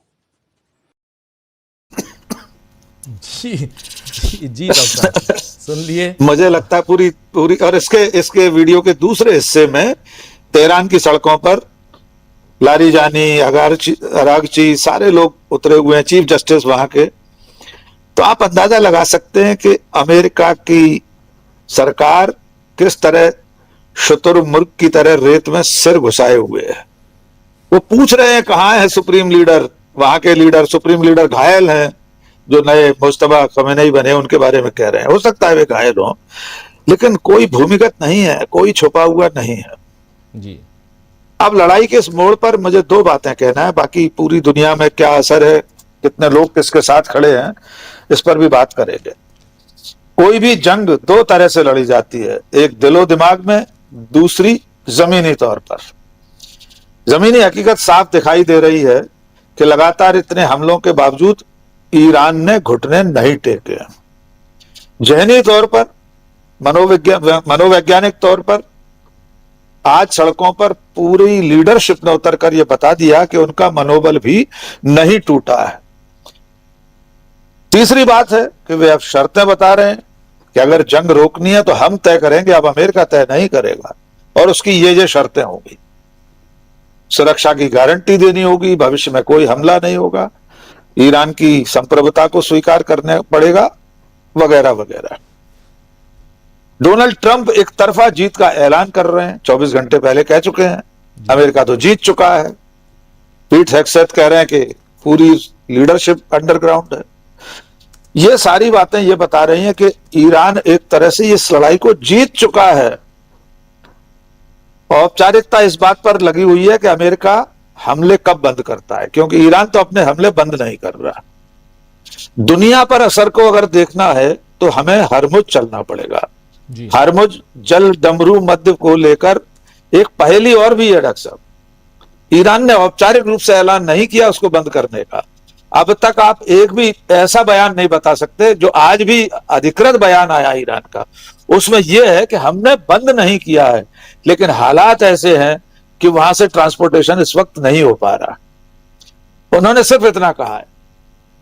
Bharat में media, भोंपू media ने कल फैला दिया था कि इजाजत दे दी गई है। आज तो एक केंद्रीय मंत्री ने ट्वीट कर दिया, धर्मेंद्र प्रधान ने। इतनी बेशर्मी, इतनी निर्लज्जता एक सरकार की कि कल ही उनके अलग अलग मंत्रालयों के अधिकारी बता चुके थे कि अभी हमारे जहाज फंसे हैं। आज फिर दोहराई गई है वही बात। कल 28 कहे थे, शायद आज 27 एक निकल आया है वहां से किसी तरह। 27 जहाज फंसे हुए हैं, 700 या 650 700 के आसपास नाविक उसमें है, उस इलाके में। अब पूरी दुनिया पर इसका जो असर होने वाला है उसमें सबसे ज्यादा प्रभावित फिलहाल भारत हो रहा है, क्योंकि हमारे पास तेल और गैस का उतना स्टॉक नहीं है, जिसके चलते लोग सड़कों पर उतर रहे हैं, लोग लाइनों में खड़े होकर जान गंवा रहे हैं। आज बरनाला पंजाब में एक व्यक्ति की जान चली गई। यह संघर्ष आने वाले दिनों में तेज होने वाला है। और जिस मनोवैज्ञानिक लड़ाई की हम बात ईरान और अमेरिका इजराइल के युद्ध के लिए कर रहे हैं, वैसी एक राजनीतिक लड़ाई भारत में भी चल रही है। वो लड़ाई है नरेंद्र मोदी और राहुल गांधी के बीच। उसी संदर्भ में आज राहुल गांधी ने यह कहा है कि नरेंद्र मोदी साइकोलॉजिकली खत्म हो गए हैं। जो बात मैंने इस युद्ध के लिए कही, राहुल गांधी ने यहां जो राजनीतिक संघर्ष चल रहा है, सियासी जंग चल रही है, उसके लिए उन्होंने कहा है कि मोदी यहां से हार चुके हैं और किसी भी जंग में हौसला सबसे पहले चाहिए। हौसला इस वक्त उधर अमेरिका का टूटा हुआ दिख रहा है, इधर नरेंद्र मोदी का। जी राजीव जी। जी बिल्कुल बिल्कुल, आप सही कह रहे हैं कि हौसला चाहिए, और हौसला जो है दोनों साइड, उधर अमेरिका कहें या इधर हिंदुस्तान कहें, ये टूटा हुआ दिखाई देता है। जरा और आगे जल्दी आते हैं। और शकील जी, जब राहुल गांधी की हम बात कर रहे हैं, इधर संसद का सूरत हाल और उसमें बहुत कुछ है, इतनी खबरें हो गई हैं कि लगता है कि 4-5 घंटे अलग अलग सब्जेक्ट पे हम लाइव विश्लेषण करें, क्योंकि आज चीफ इलेक्शन कमिश्नर के खिलाफ भी इम्पीचमेंट का नोटिस दे दिया गया है, ये खबर भी है। और खबरें हिंदुस्तान से और भी बहुत कुछ आ रही हैं, और लेकिन मैं उतना डीपली उन सब के अंदर नहीं जाना चाहता हूं, क्योंकि अपना सब्जेक्ट अभी ईरान, अमेरिका, इजराइल और उससे भारत पर जो उसका जो असर हो रहा है, इम्पैक्ट पड़ रहा है, उस पर हम चर्चा कर रहे हैं। क्या कुछ संसद के अंदर है, क्या कुछ संसद के बाहर है। लेकिन उससे पहले ज़रा आपसे भी एक टिप्पणी, छोटी सी टिप्पणी चाहूँगा कि अमेरिका कहाँ दिखाई दे रहा है, ईरान कहाँ दिखाई दे रहा है, इजराइल कहाँ दिखाई दे रहा है, आपका नज़रिया। आपने स्क्रीन के ऊपर, इससे अमेरिका कैसे जीत सकता है? वो झूठ के जरिए, अपने वार मिनिस्टर के जरिए कि डर गए हैं, छुप गए हैं, तो पूरी दुनिया को छोड़ दीजिए, अमेरिका की जनता भी ये देख रही है कि वो तो रैली में साथ खड़े हुए हैं, और इसीलिए उनको कहना पड़ रहा है खुद प्रेसिडेंट ट्रंप को कि न्यूयॉर्क टाइम्स की तरफ मत देखिए।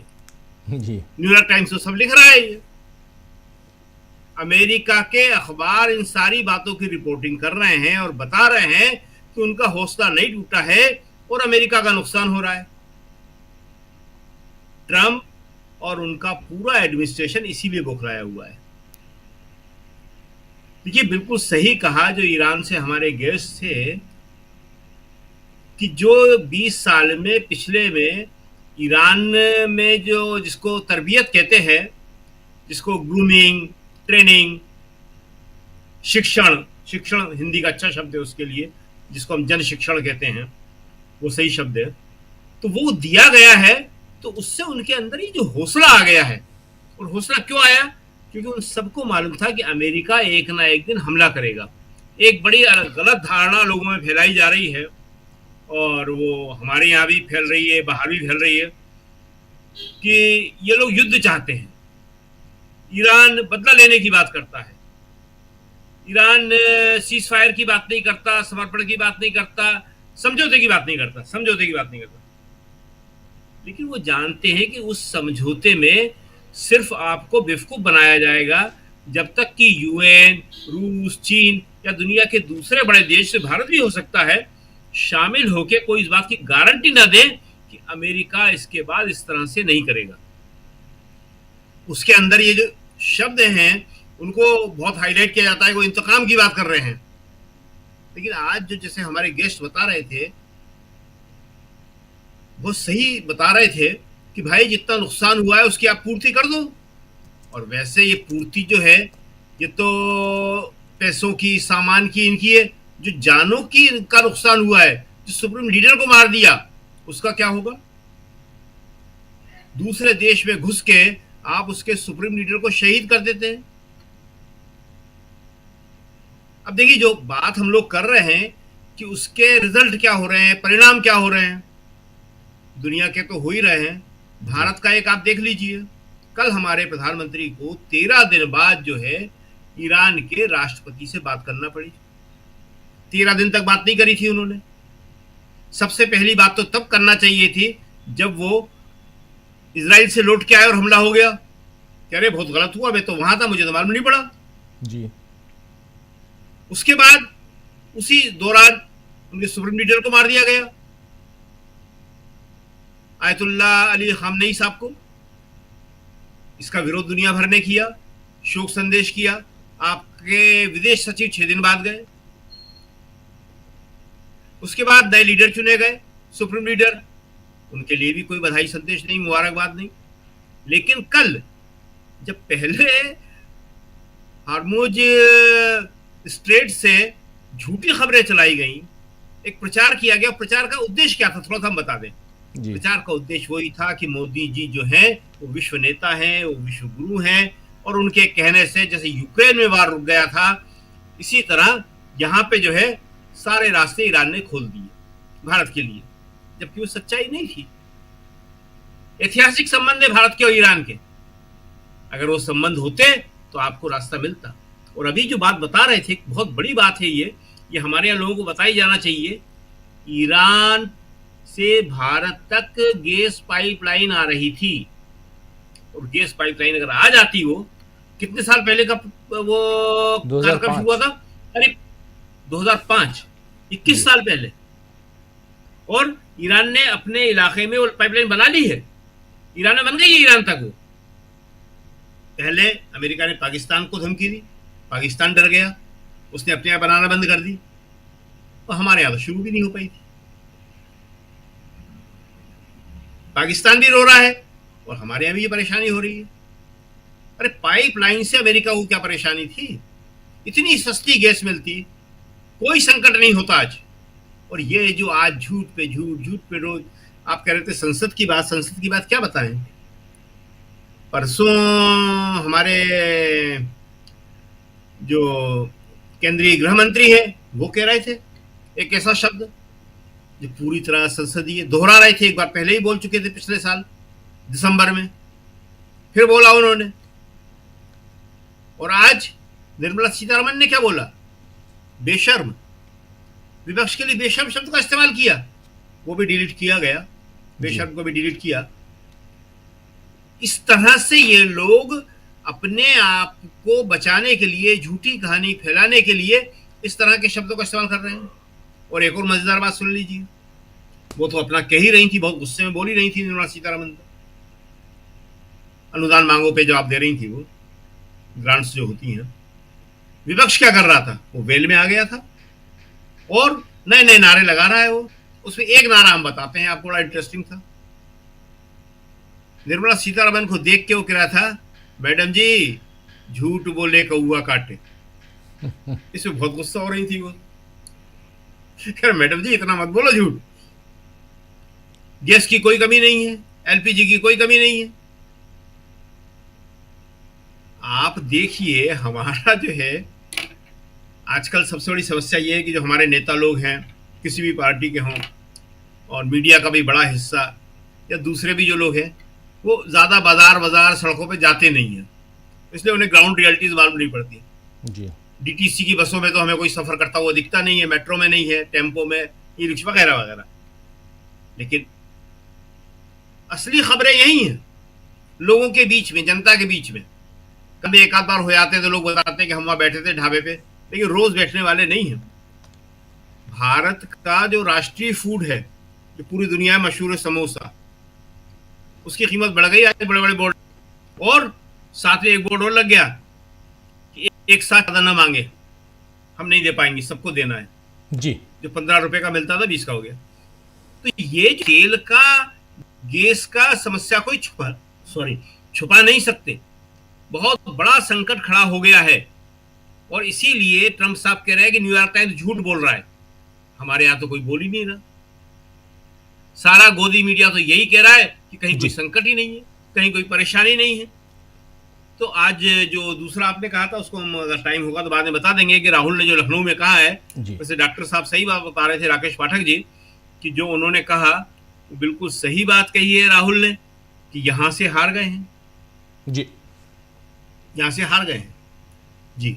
बिल्कुल बिल्कुल। समय चूंकि कम है, इसलिए मैं चाहूँगा कि 2 राउंड हम लोग आ जाएं, और उसके लिए थोड़ा जल्दी शॉर्ट में हम सब अपनी अपनी बात रखें। सुनील शुक्ला जी, आपके पास आना चाहता हूं। फर्स्ट राउंड में ज़रा हम ईरान, इजराइल और अमेरिका की बात कर लें सुनील शुक्ला जी, और उसमें आज 14वां दिन और बहुत इम्पोर्टेंट 14वां दिन है। और इसमें क्या आपको लगता है कि डोनाल्ड ट्रंप जो कह रहे हैं, लगातार जो दावे कर रहे हैं कि ईरान यहाँ हार चुका है, उनके मंत्री साहब का बयान अभी आपने सुन लिया है, हेक्सेथ का बयान, और वो कह रहे हैं कि सब चूहे की तरह बिल में घुस गए हैं, लेकिन यहाँ सब तो सड़कों पे दिखाई दे रहे हैं। एक अलग तरह की जंग ये चल रही है जिसमें लोग सड़कों पे हैं। जंग के हालात में आप बंकर में जाते हैं, ये सुना था और यही पढ़ता आया, और ये अभी पिछले 4 साल से हम वहाँ देख रहे हैं, यूक्रेन में खासकर। उसके बाद चाहे उधर गजा में भी हम लोगों ने वैसी ही खबरें देखी सुनी, लेकिन ईरान यहाँ कैसे अलग है? सुनील शुक्ला जी। धन्यवाद राजीव जी। 14 दिनों तक इस जंग के चलने के आधार पर ही ये कहा जा सकता है कि अमेरिका यह युद्ध हार चुका है। अमेरिका इस युद्ध को 14 दिनों तक लड़ने के लिए तैयार नहीं था, वो तो 14 घंटे में इसको निपटाने की बात कर रहा था। और अमेरिका जितना झूठ बोलते हैं, ये तो बहुत बहुत मैंने ये खुल करके दुनिया के सामने आ गया। सवाल है कि अगर आप ये कह रहे हो कि ईरान के जो लीडरशिप है वह छिपी हुई है, उसका अता पता नहीं है, तो नेतन्याहू के बारे में बता दो आप, वो कहाँ पे हैं? वो तो बहुत ताकतवर व्यक्ति हैं। ईरान के तो नागरिक, ईरान की लीडरशिप, ईरान के नेता, ईरान के विभिन्न क्षेत्रों के बड़े संवैधानिक पदाधिकारी सड़कों पर हैं। वो आज के दिन प्रदर्शन करते हैं फिलिस्तीन के पक्ष में, वो प्रदर्शन कर रहे हैं। वो यरूशलेम पे अपना दावा बताते हैं कि वो मेरा है, उसके पक्ष में प्रदर्शन करते हैं, वो प्रदर्शन कर रहे हैं। वो तो बिलों में नहीं घुसे, जबकि बमबारी हो रही है, मिसाइल गिर रहे हैं, ड्रोन से हमले हो रहे हैं, बावजूद उसके सड़क पर उतरे हुए हैं। आज बहुत दिनों के बाद नेतन्याहू साहब ने प्रेस को संबोधित किया। कहां से किया किसी को पता नहीं, किस जगह उपस्थित है किसी को पता नहीं। जूम के सहारे आप बोल रहे हैं, कुछ लोगों से आप कनेक्ट हुए और आपने बोल दिया। तो कौन छिपा हुआ है, कौन कहां है? आप इजराइल के बारे में जानकारियां सार्वजनिक क्यों नहीं होने देते? आपका जब विमान कतर में गिर जाता है तो आप क्यों नहीं बताते कि उसको किसने गिराया, किन कारणों से गिरा? दूसरा विमान क्षतिग्रस्त होकर के जमीन पर उतर आता है तो आप क्यों नहीं बताते कि ऐसा किन कारणों से हुआ? आपको बताना चाहिए। और अगर जिसने अपना वो दावा किया इस्लामिक रेजिस्टेंस ऑर्गेनाइजेशन, वो किसका संगठन है, कौन उसको सपोर्ट करता है, ये तो अमेरिका को भी पता होना चाहिए। इस पूरे के पूरे युद्ध में जो हालात बन गए हैं वह कहीं से भी अमेरिका के अनुकूल नहीं। अमेरिका जो दावे कर रहा है सब खोखले हैं। ईरान ने जिस ताकत के साथ उसका सामना किया है वो ये बताता है कि पिछले 4 दशक से आर्थिक प्रतिबंध झेलने के बावजूद वह अपनी सुरक्षा को लेकर के सतर्क रहा। यह भी बताता है कि उसको दुनिया के कई ऐसे देश हैं, उसमें चीन भी शामिल है, जिसने उसकी मदद की है और उसने अपनी पूरी की पूरी तैयारियां की। उसके सामने निश्चित रूप से उसके सामने अस्तित्व का सवाल है, वो बचेगा कि नहीं बचेगा। इजराइल और अमेरिका के इन हमलों से उसका वजूद बच पाएगा कि नहीं बच पाएगा। वो अपने आप को बचाने के लिए लगा रहा और उसने पूरी ताकत के साथ अपने आप को सशक्त बनाया है। दूसरी चीज यह है कि जिन देशों को अमेरिका भरोसा देता रहा, जिसमें खाड़ी के देश है, उसमें से कोई भी देश अमेरिका के साथ लड़ने के लिए तैयार नहीं हुआ। यह अमेरिका की बहुत बड़ी पराजय है। अमेरिका को ये उम्मीद थी कि उसमें से ढेर सारे देश ऐसे हो सकते हैं जो ईरान के खिलाफ एक जो माहौल बना के रखा हुआ है खाड़ी के देशों में, उसके कारण वह इस युद्ध में शामिल हो जाए। कोई देश सामने नहीं है, सबने अपने अपने दरवाजे बंद कर लिए और किसी के साथ कोई भी ईरान के अमेरिका और इजराइल के साथ अपने सैनिक भेजने के लिए तैयार नहीं हुआ। ये बहुत बड़ी पराजय है। और जो अन्य इसके पड़ोसी देश हैं, जिसमें ईरान ने अपनी तरफ से बढ़कर भी कहा, शायद 18-19 देश हैं जिनकी सीमाएं लगती हैं ईरान के साथ, उनके साथ उन्होंने कहा नहीं, हमें किसी के साथ कोई समस्या नहीं है, बशर्ते आपकी जमीन का दुरुपयोग हमारे ऊपर हमले के लिए न हो रहा। तो खाड़ी के देशों से ईरान को अमेरिका को न मिलने वाला जो समर्थन है, यह भी अमेरिका की बहुत बड़ी पराजय है। दूसरी चीज कि बड़ी कामयाबी के साथ ये बात वहाँ के मुर्तजा खमनेई ने कहा है कि नहीं, हम हॉर्मुज को बंद रखेंगे, हॉर्मुज नहीं खुलने पाएगा।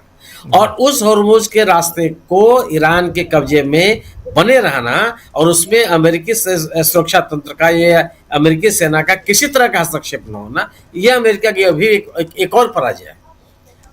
ईरान ने उस पूरे रास्ते को बंद करके दुनिया के तमाम हिस्सों में ऊर्जा का संकट पैदा कर दिया, और उस ऊर्जा के संकट के कारण तमाम देशों से अमेरिका के ऊपर दबाव है कि इस युद्ध को समेटा जाए। हमारी जहां तक भारत की स्थिति है, भारत में अगर हर चीज महंगी हो जाएगी, कोई क्रूड ऑयल से केवल डीजल पेट्रोल थोड़े मिलता है, हजारों सामान बनते हैं, सबका उत्पादन ठप हो गया, कंपनियों में उत्पादन बंद हो गए, उनके जो उत्पाद बचे हुए हैं उनकी आपूर्ति खत्म हो गई है, तो हम तो आर्थिक रूप से भी बहुत परेशान हो रहे हैं, और हमारे साथ साथ दुनिया करने से भी प्रभावित है। मेरा अपना मानना है कि यह युद्ध इस स्थिति पहुंच गया है कि अमेरिका की शर्तों पर नहीं, ईरान की शर्तों पर अमेरिका को आना पड़ेगा, और ईरान ने जिस मजबूती के साथ अपनी शर्तों को रखा है वह महत्वपूर्ण है। वो ये मानने के लिए तैयार नहीं है कि युद्ध अब इजराइल और अमेरिका खत्म करेंगे। ईरान कह रहा है हम खत्म करेंगे और मेरी शर्तों पे खत्म होगा। उसमें सबसे बड़ी शर्त उसे रखी है कि इस बात का अंतर्राष्ट्रीय आश्वासन मिलना चाहिए कि इजराइल और अमेरिका ईरान पर दोबारा हमला नहीं करेंगे। और एक बहुत बड़ी बात पूछने का ही कि जो हमारा नुकसान हुआ है उस नुकसान की भरपाई करनी होगी अमेरिका और इजराइल को जी। ये दो जो शर्तें हैं वो ये बताता है कि ईरान का आत्मबल कितना बढ़ा हुआ है, वो किस कदर सक्षम है, और वह अपने दुश्मनों को अभी तक तो रिटेलिएट कर रहा था, अब वो हमले कर रहा है जी। हमले उन सभी जगहों पे कर रहा है जहां पे अमेरिका का अस्तित्व है। तो मेरा अपना मानना यह है कि अमेरिका 14 दिनों तक चल रहा यह युद्ध, अमेरिका का उसमें लगे रहना और अमेरिका और ईरान का बैकफुट पर ना आना अमेरिका की बहुत बड़ी पराजय है। और यह ईरान का जो बढ़ा हुआ मनोबल है, मुझे लगता है कि इजराइल और अमेरिका को स्वीकार करना पड़ेगा और ईरान के शर्तों पर इस युद्ध से वो अपनी वापसी करेगी। जी जी, बिल्कुल बिल्कुल आप सही कह रहे हैं ईरान की बात। और इस बीच आना चाहता हूं प्रशांत जी आपके पास, और एक ट्वीट अभी आया है अब्बास अरागची का, विदेश मंत्री, ईरान के विदेश मंत्री का। उस ट्वीट को ज़रा देख लेते हैं। और ये ट्वीट लिख रहे हैं, अंतर्राष्ट्रीय कुद्स दिवस के अवसर पर ईरान के सशक्त और दृढ़ निश्चयी लोगों के साथ उपस्थित होकर मुझे गर्व और सम्मान का अनुभव हुआ। ईरानी हमेशा दृढ़ रहेंगे और कायरतापूर्ण हमलों के आगे कभी नहीं झुकेंगे। इसके साथ इन्होंने एक वीडियो साझा किया है। उस वीडियो के लिए लिखा इन्होंने कि आज तेहरान पर हुए बम हमले के बाद प्रदर्शनकारियों की प्रतिक्रिया हमलावरों के लिए किसी बुरे सपने से कम नहीं है।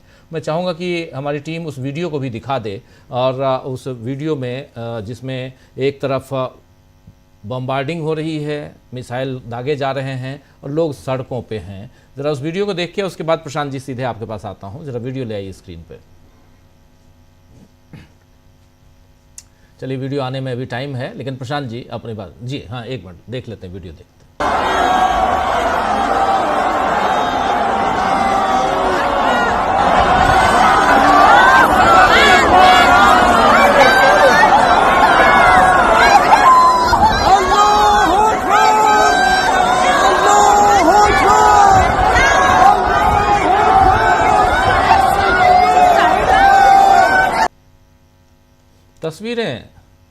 ये तस्वीरें डरा रही होंगी, रात की नींद खराब कर दी होंगी ये तस्वीरें डोनाल्ड साहब और उनके जितने भी साथी संगी हैं उनकी।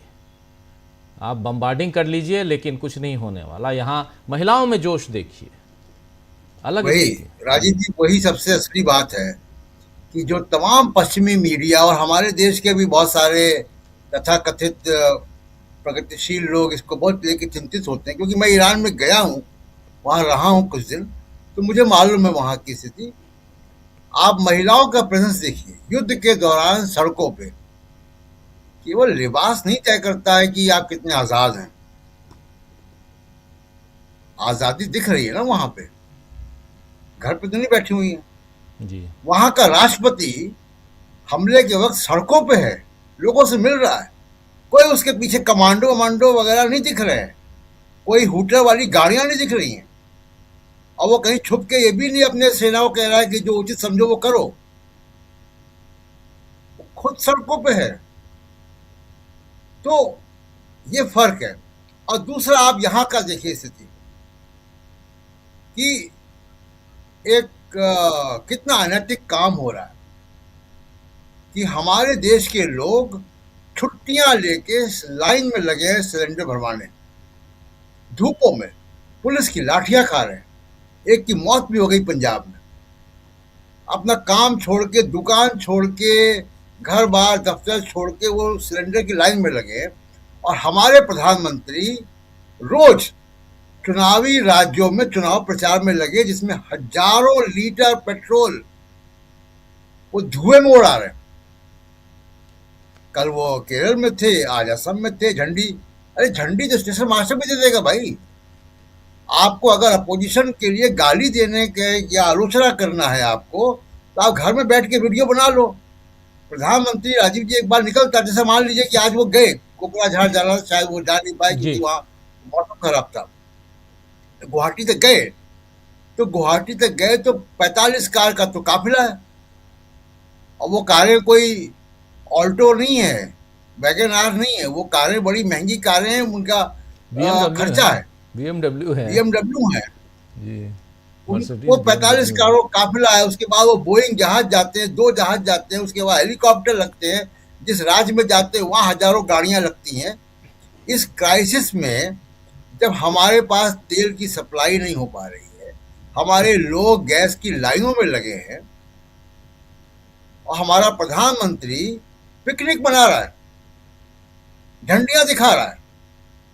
कितनी बार मीटिंग की बताइए मुझे राजीव जी, अगर खबर देख के भी कोई बता दे कि कितनी बार मीटिंग हुई प्रधानमंत्री की अलग अलग विभागों में कि ये इमरजेंसी सिचुएशन में हम कैसे करेंगे। क्या राष्ट्र के नाम संदेश दिया उन्होंने कि हाँ भाई ये विपत्ति का समय है, हम लोग कर रहे हैं कोशिश, आप लोग भी जरा गैस कम खर्च करो? कुछ नहीं, झूठी खबरें चलवा रहे हैं। अरे भाई, लोगों की कैफेटेरिया कैंटीन बंद हो रही है। सरकारी जो IRCTC है वो अब वो खाना बना रही हीटर पे, और आप कह रहे हैं कि ये अफवाहें हैं। तो ये जो लाइनें लगी हुई अफवाहें हैं, ये होता है। दूसरी बात, तस्वीर राजीव जी बता रही है कि ईरान नैतिक रूप से लड़ाई जीत चुका है, और अब केवल ये कि वो कैसे वो खत्म होगी, कौन सा एग्जिट पॉइंट वो लेंगे। ट्रम्प एक तरफा घोषणा कर देंगे कि हम जीत गए, हमने बर्बाद कर दिया ईरान को अगले 20 साल के लिए। लेकिन जिस दिन उसने हरमोज को बंद किया था, लड़ाई वहीं से तय हो गई थी कि यहाँ पे आना पड़ेगा।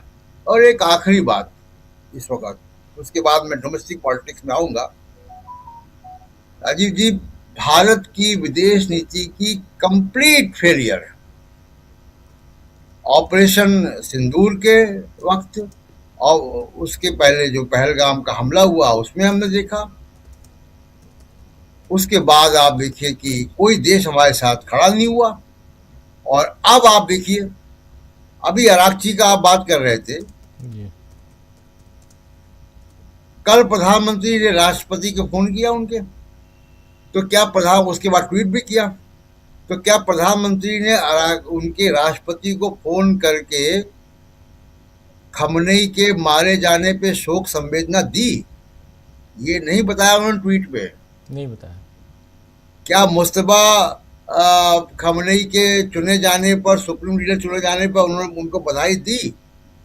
नहीं बताया उन्होंने। उसके तुरंत बाद लेकिन प्रशांत जी, ऐसा हो नहीं सकता कि बात नहीं हुई होगी। नहीं हुई होगी। अगर हुई होती तो बताते, ईरान बताता, क्योंकि ईरान ने अपनी तरफ से भी जारी किया ना। अब उनके विदेश मंत्री ने जब हमारे विदेश मंत्री ने बात की, तो उनके विदेश मंत्री ने भी आगे करके घोषणा कर दी कि हमारी क्या बातचीत हुई। तो उनके विदेश मंत्री ने ब्रिक्स का मामला उठाया कि आप ब्रिक्स की अध्यक्षता कर रहे हैं। ब्रिक्स की तरफ से कोई बयान नहीं आया, तो एस जयशंकर को मजबूरन अपने दूसरे बयान में ब्रिक्स का चर्चा करनी पड़ गई। तो आप कंप्लीट फेलियर है आपका। आपने गलत खबरें, अफवाहें चलवाई अपने गोदी मीडिया से कि सूत्रों के हवाले से कहा जा रहा है कि ईरान ने परमिशन दे दी। ईरान ने कोई परमिशन नहीं दी है। ईरान आपको इजराइल के एक सहयोगी की तरह देख रहा है। फोन करेंगे तो फोन पे तो आ जाएंगे लाइन पे, सवाल ये कि ये मौका था कि अगर आपने 13 दिन बाद भी फोन किया था तो आप ये कहते ना, ये तो सामान्य मानवता भी है, कर्टसी है कि जिसके घर मौत हुई है उसको अगर आप फोन करेंगे तो आप पहला काम है कि आप संवेदना करेंगे कि हाँ भाई पता चला था, बड़ा अफसोस लगा जी। तो आपने अगर ये भी नहीं किया तो राहुल गांधी ठीक कह रहे हैं कि आप मानसिक रूप से गुलाम हो चुके हैं नेतन्याहू के और ट्रंप के, और वो जो भी चाह रहे हैं वो आप कर रहे हैं। आप फोन कॉल पे क्या बात करेंगे वो भी आप नहीं तय कर पा रहे हैं। ये बहुत अफसोस की बात है। जी राजीव जी, बिल्कुल बिल्कुल आप सही कह रहे हैं। ज़रा आगे बढ़ते हैं, हमारे तमाम साथियों को स्क्रीन पे ले आइए और ज़रा अमलेंदु जी आप कैसे देखते हैं, क्या यहाँ अमेरिका पस्त है या ईरान पस्त है? राजीव जी, अगर पस्तगी की बात की जाए तो अमेरिका ही पस्त है, और पीट हेगसेथ साहब जो कह रहे हैं वो खुद बताया जा रहा है कि वो पस्त हैं, इसकी मुनादी कर रहे हैं एक तरीके से कहा जाए। और ट्रंप साहब जिस तरीके की घोषणाएं कर रहे हैं वो भी बताता है कि एकदम पस्त हैं। भाई, आप एक हफ्ते से कह रहे हैं कि आज की रात बहुत तगड़ा हमला होगा, रोज आप कहते हैं, आज फिर पीट हेगसेथ बोले हैं कि आज की रात बहुत तगड़ा हमला होगा, ऐसा कभी नहीं हुआ, इतना जबरदस्त हमला होगा। तो भाई क्यों इतने आप जो है हर रोज बताते हैं कि तगड़ा हमला होगा, तगड़ा हमला होगा। और राजीव जी, कल मुज्तबा खामेनेई का जो संदेश जारी हुआ, उस संदेश के जारी होते ही अमेरिका का वो फ्यूल भरने वाला जो जहाज था वो मार गिराया गया तुरंत ही। तो जी। खिलाफ डटे हुए हैं और आपके खिलाफ हम जो कर रहे हैं वो हमारा जारी रहेगा, ये संदेश साफ तौर पर दे दिया गया राजीव जी, और वो उस पर कामयाब है। आज राजीव जी जिस तरीके से पूरी लीडरशिप उतरी और हम लोगों ने उसके विजुअल सब दिखाए हैं किस तरीके से होते हुए, क्या ट्रंप साहब या नेतन्याहू साहब ये कर सकते हैं कि इजराइल में जाके तेल अवीव में इसी तरीके से रैली में शामिल हों? पीट हेगसेथ साहब तो कह रहे हैं कि सब चूहों की तरह से घुस गए हैं। तो भाई ये अगर चूहों की तरह से घुसना ये होता है तो यार नेतन्याहू साहब के लिए जो एक रैली का इंतजाम करवा दीजिए तेल अवीव में इसी तरीके की, जाए नेतन्याहू साहब, ट्रंप साहब दुबई में कर ले इस तरीके की एक रैली। अगर है हिम्मत और इतने बड़े आप दुनिया के दरोगा हैं, दादा हैं, आपने सब कुछ खत्म कर दिया है। चूंकि ट्रंप साहब का तो कहना है कि हमने पूरी नेवी खत्म कर दी, उनके सारे हमने लीडर्स के नाम जो है नक्शे में से मिटा दिए हैं, उनकी हमने जो है वो जहाज खत्म कर दिए। तो ये करके दिखाएं तो ये साफ तौर पर समझ में आएगा तो क्या करना है क्या नहीं करना है। तो ये राजीव जी मुझे लगता है कि बुरी तरीके से फंसे हुए हैं, अभी वो रास्ता को ढूंढने की कोशिश कर रहे हैं और रास्ता आता उनको नजर नहीं है। तो ये आज जबरदस्त तरीके से किया गया। इधर राजीव जी हमारे प्रधानमंत्री ने बातचीत की डॉक्टर मसूद पेजेशकियन से। देखिए राजीव जी, कितने मजे की बात है कि जब ट्रंप साहब से बात करते हैं मोदी जी, तो इसकी सूचना पहले ट्रंप साहब देते हैं कि मोदी जी से बातचीत हुई और हमने ये घोषणा कर दी। नेतन्याहू साहब बताते हैं कि मोदी जी इजराइल आ रहे हैं और उनका हम स्वागत कर रहे हैं। यहाँ मालूम नहीं पड़ता है, यहाँ का विदेश मंत्रालय नहीं बताता है, मोदी जी भी नहीं बताते हैं, मालूम पड़ता है कि जब नेतन्याहू बताते हैं। डॉक्टर मसूद पेजेशकियन से बात करते हैं मोदी जी बताते हैं कि मैंने डॉक्टर मसूद पेजेशकियन से बात की, लेकिन डॉक्टर मसूद पेजेशकियन अभी तक नहीं बता रहे हैं कि मोदी जी ने उनको फोन किया। तो विश्व गुरु जो है राजीव जी, वो कितनी अपनी इज्जत खराब कर चुके हैं, ये सब समझ में आ रहा है। आप जो ट्वीट कर रहे हैं और जिस तरीके से यूएन में जो आप मतलब राजीव जी 70 सालों में पहली बार जो है भारत का रुख यूएन में जाकर इतना खराब हुआ है। अभी तक तो मोदी जी कुछ बोला करते थे, लेकिन भारत का रुख यूएन में जो होता था वो मोदी जी के रुख के खिलाफ होता था। लेकिन अब तो यानी कि ये भारत सरकार की ऑफिशियल पॉलिसी हो गई। आप जो है ईरान में 168 बच्चों को मार डाला अमेरिका और इजराइल ने, आप उस पर जो निंदा के एक शब्द नहीं बोल पा रहे हैं। अभी तक प्रधानमंत्री के मुख से एक शब्द नहीं निकला है, भारत की तरफ से उस पर एक शब्द अभी तक नहीं आया है। और वहां जाकर आप बहरीन के प्रस्ताव पर कि साहब ईरान ने हमला किया है, आप इसके समर्थन में आप जो है वोट दे रहे हैं। तो ये राजीव जी, और फिर अच्छा, अब जब आप घोषणाएं कर रहे हैं कि साहब हमने बात कर ली है जयशंकर ने, और अब तो यहाँ खबरें चलना शुरू हो गई साहब क्या हमारे जहाज वहां से निकलेंगे। अच्छा, क्या गधे जो हैं केवल क्या ईरान में गधे ही बसते हैं?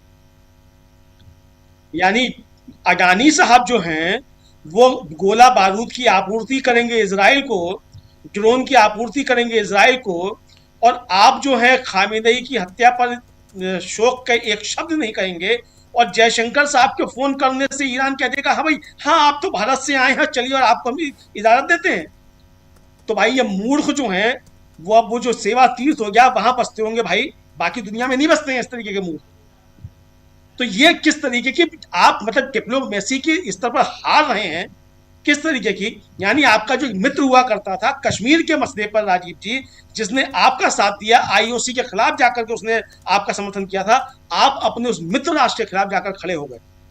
तो इसके खमियाजा कौन भुगतेगा? नरेंद्र मोदी तो कल चले जाएंगे राजीव जी, प्रधानमंत्री नहीं रहेंगे, लेकिन भारत के लिए स्थायी तौर पर ईरान से दुश्मनी तय कर जाएंगे। और राजीव जी जैसा कि कहा है ईरान ने, और उसका जो दावा है कि जो भी इजराइल के साथ व्यापार कर रहा है, जो भी उसके साथ लेन देन कर रहा है, हम उसके ठिकानों पर हमले करेंगे। और आज उसने दुबई में हमले किए भी हैं, फाइनेंशियल इंस्टीट्यूशंस पे, तेल अवीव में भी किया है। तो भाई अगर अडानी साहब यहां से बना के भेज रहे हैं तो मिसाइल क्या यहां भी आ सकती है? मोदी जी सोचा है? कभी नहीं सोचा है।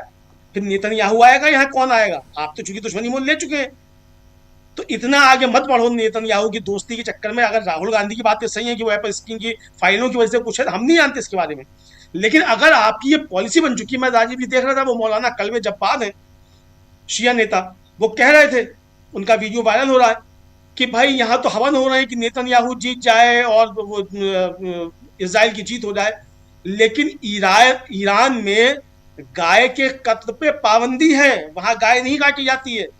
और इजराइल का कोई ऐसा दस्तरखान नहीं है जहां पर गाय नहीं है, यानी जहां पर गाय का मांस, इजराइल में कोई ऐसा दस्तरखान नहीं है जिस पर नहीं खाई जाती हो। तो ये इतने राजीव जी अंधे हो जाएंगे? ये सवाल तो उठते राजीव जी। हालांकि समय नहीं है सरकार से सवाल करने का, सरकार, लेकिन जब सरकार ही जो है वो उल्टी बातें कर रही है तो सवाल भी क्यों ना किए जाएंगे।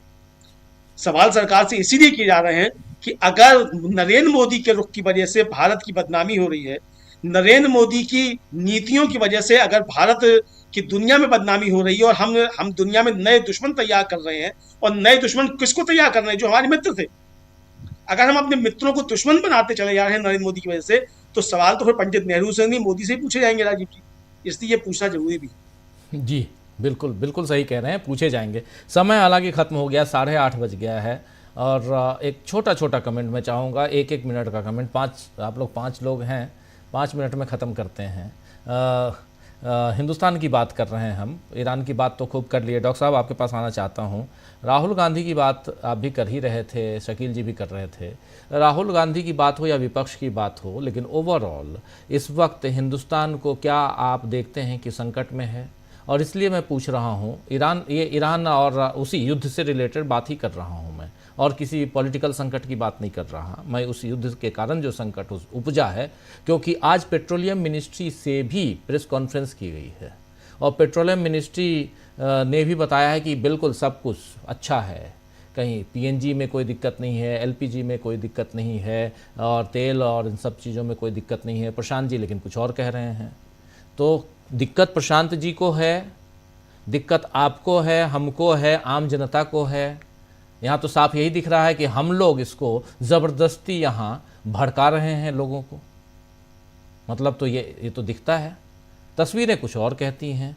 तो इसलिए ज़रा कितना असर, चलिए उन सब चीज़ों को अलग करते हैं। क्या आप इसका अगर 2-4-10 दिन और ये जंग खिंच जाती है, कितना असर होगा भारत पे? देखिए, संकट है ये तो नरेंद्र मोदी ने स्वीकार कर लिया है राजीव जी। उनका वो बयान सुना होगा आपने, जिसमें उन्होंने कहा कि जैसे हम कोविड से निपटे थे वैसे ही इस समस्या से भी निपटेंगे। कोविड क्या कोई ऐसी वैसी आपदा थी? अगर प्रधानमंत्री उससे, कोविड काल से इस वक्त के ऊर्जा संकट की तुलना कर रहे हैं और ये दम भर रहे हैं कि हम उससे निपट लेंगे, इसका अर्थ यह है कि वे भी जानते हैं कि समस्या कितनी गंभीर है, कितने बड़े स्तर पर हमारे सामने आने वाले दिनों में आफत आ सकती है। एक मंत्रालय नहीं सर, शिपिंग मिनिस्ट्री का भी अधिकारी हैं, के भी अधिकारी राजेश कुमार सिन्हा गिना रहे थे कितने जहाज वहां अटके हुए हैं अभी हॉर्मुज में। विदेश मंत्रालय के प्रवक्ता रहते ही हैं। अगर 4-4 मंत्रालयों के प्रवक्ता अधिकारी रोज बात करने आ रहे हैं हमारे विदेश मंत्री 4 बार ईरान के विदेश मंत्री से बात कर चुके हैं। प्रधानमंत्री ने 12 दिन बाद ईरान के राष्ट्रपति से बात की है। तो समस्या तो बड़ी विकराल है जी। शुतुरमुर्ग की तरह रेत में सिर छुपाने से भारत और भारतीयों की बला टलने वाली नहीं है। सत्ता पक्ष क्या कर रहा है उसकी एक बानगी के साथ अपनी बात खत्म करूंगा। आगे विस्तार से किसी कल हो सकता है उस पर बात करें जी। बीजेपी के एक बड़े नेता सुधांशु त्रिवेदी ने कहा है कि एप्स्टीन फाइल्स में महात्मा गांधी का नाम भी है। दोबारा सुन लीजिए, हमारे दर्शक फिर से सुन लें। और ये देश के एक बहुत बड़े चैनल पर उन्होंने कहा है कि एप्स्टीन फाइल्स में राष्ट्रपिता महात्मा गांधी का नाम भी है। 20 जनवरी 1953 को एप्स्टीन का जन्म हुआ था। बापू 30 जनवरी 1948 को विदा हो गए थे। जी। इसके बावजूद अगर सुधांशु त्रिवेदी कह रहे हैं तो इस पर बात जरूर होनी चाहिए। जी राजीव जी। जी बिल्कुल। महात्मा गांधी को बदनाम करने की जो साजिश पिछले 100 साल से रची जा रही है वो अभी रुकी नहीं है। उनकी जान ले ली गई लेकिन फिर भी गांधी को मिटाना नामुमकिन है, उसी में लगे हुए हैं। चलिए खैर, शकील जी कैसे, कितना प्रभाव हमारे देश पे और कितना आने वाले समय में इसका असर, इस जंग का असर पड़ते हुए आप देखते हैं? यह सब शांतिपूर्ण निपट जाएगा? हमारा देश जो है मजबूती के साथ 140 करोड़ लोग लोटा लेके बाहर घूमते रहेंगे, ये देखा जाए? ये आप नई नई बातें छिड़वा देते हैं। डॉक्टर साहब ने सुधांशु त्रिवेदी का जिक्र कर दिया। हम कहना नहीं चाहते थे। पार्लियामेंट के अंदर सबको रोक दिया जाता है तो अब लोगों को आदत हो गई है, सबको समझते हैं कि पीएम का रूट लगा है, एचएम का भी लगने लगा है, होम मिनिस्टर का। चलो अमित शाह जी जा रहे हैं, उनका रूट लगा है, हट जाते हैं, पीछे हो जाते हैं। फिर वाइस प्रेसिडेंट साहब जो राज्यसभा के चेयरमैन है उनका भी लगने लगा है तो हट जाते हैं। तो आमतौर पे ऐसे जब लगते हैं तो पूछ लेते हैं कि भाई किसका है, क्या है, इन तीनों में से किसी का होगा जी। अब जो है अलग हटाया गया सबको, तो लोगों ने सोचा इनमें से कोई निकल रहा होगा। ठीक है, देखते हैं सुधांशु त्रिवेदी जी जो है वो जो है अपने साथ सिक्योरिटी वालों को लेके निकल रहे हैं पार्लियामेंट के अंदर, उनके लिए रूट लगा है। तो जब सुधांशु त्रिवेदी के लिए रूट लगेगा पार्लियामेंट के अंदर, ये और बता दें, क्लियर कर दें, इस पार्लियामेंट के अंदर कभी प्रधानमंत्री के लिए भी रूट नहीं लगता था। कभी प्रधानमंत्री के लिए पार्लियामेंट में जो लोकसभा अध्यक्ष होता है, स्पीकर होता है, वही चीफ होता है, वही सब कुछ होता है। वहां प्रधानमंत्री की हैसियत भी एक संसद सदस्य के बराबर ही होती है। मनमोहन सिंह, इंदिरा गांधी, वाजपेयी, सारे बड़े बड़े प्रधानमंत्री देखे, कभी नहीं। खैर, तो उनके लिए लगने लगा लोगों ने उसको। अब जब सुधांशु त्रिवेदी के लिए रूट लग रहा है तो गांधी जी का नाम तो लेंगे ही वो। खैर, तो ये स्थिति हो गई है। दूसरी बात, जो गैस की बातें हो रही थी, बहुत संक्षेप में जल्दी जल्दी बता दें हम। सम्राट चौधरी बिहार में, उनके बारे में वहां की गैस एजेंसी वाले ने शिकायत करी, वो शायद खबर देख ली होगी आप लोगों ने जी। उप मुख्यमंत्री हैं सम्राट चौधरी, उनके आदमी आके गैस के 18 सिलेंडर उठा के ले गए और कह रहे हैं गैस की कमी नहीं है। अरे गैस की कमी नहीं है तो 18 सिलेंडर गोदाम से उठा के आप लोग क्यों ले गए? ये हालत है। और एक लास्ट बात ये कि राहुल गांधी ने आज जो बहुत सारी बातें कही लखनऊ में, उसके साथ उन्होंने ये कहा कि हमारे भारत के प्रधानमंत्री जो है भारत के प्रधानमंत्री की तरह नहीं बोल रहे, वो अमेरिका के हितों की बात कर रहे हैं, अमेरिका के समर्थक की तरह अमेरिका की पैरवी करते हुए बोल रहे हैं। तो आप लोग समझ लीजिए कि देश कितने बड़े संकट में है। और एक लास्ट थोड़ी याद आ गई, छोटी सी बात, कि शेयर बाजार आज बहुत बुरी तरह गिरा है, ये भी आपको मालूम ही होगा। तो ये सब गैस के, तेल के जो इम्पैक्ट पड़ रहे हैं, इनको चाहे कोई भी कहे कि कोई फर्क नहीं पड़ रहा, कोई असर नहीं है। कोई बाजार में जाके आज कह दे 1000 रुपए में 900 कुछ रुपए का सिलेंडर नहीं मिल रहा, हम बहुत घूमते हैं, बहुत लोगों से 4000 कहे कि 4000 में दिला दूंगा, भीड़ लग जाएगी वहां।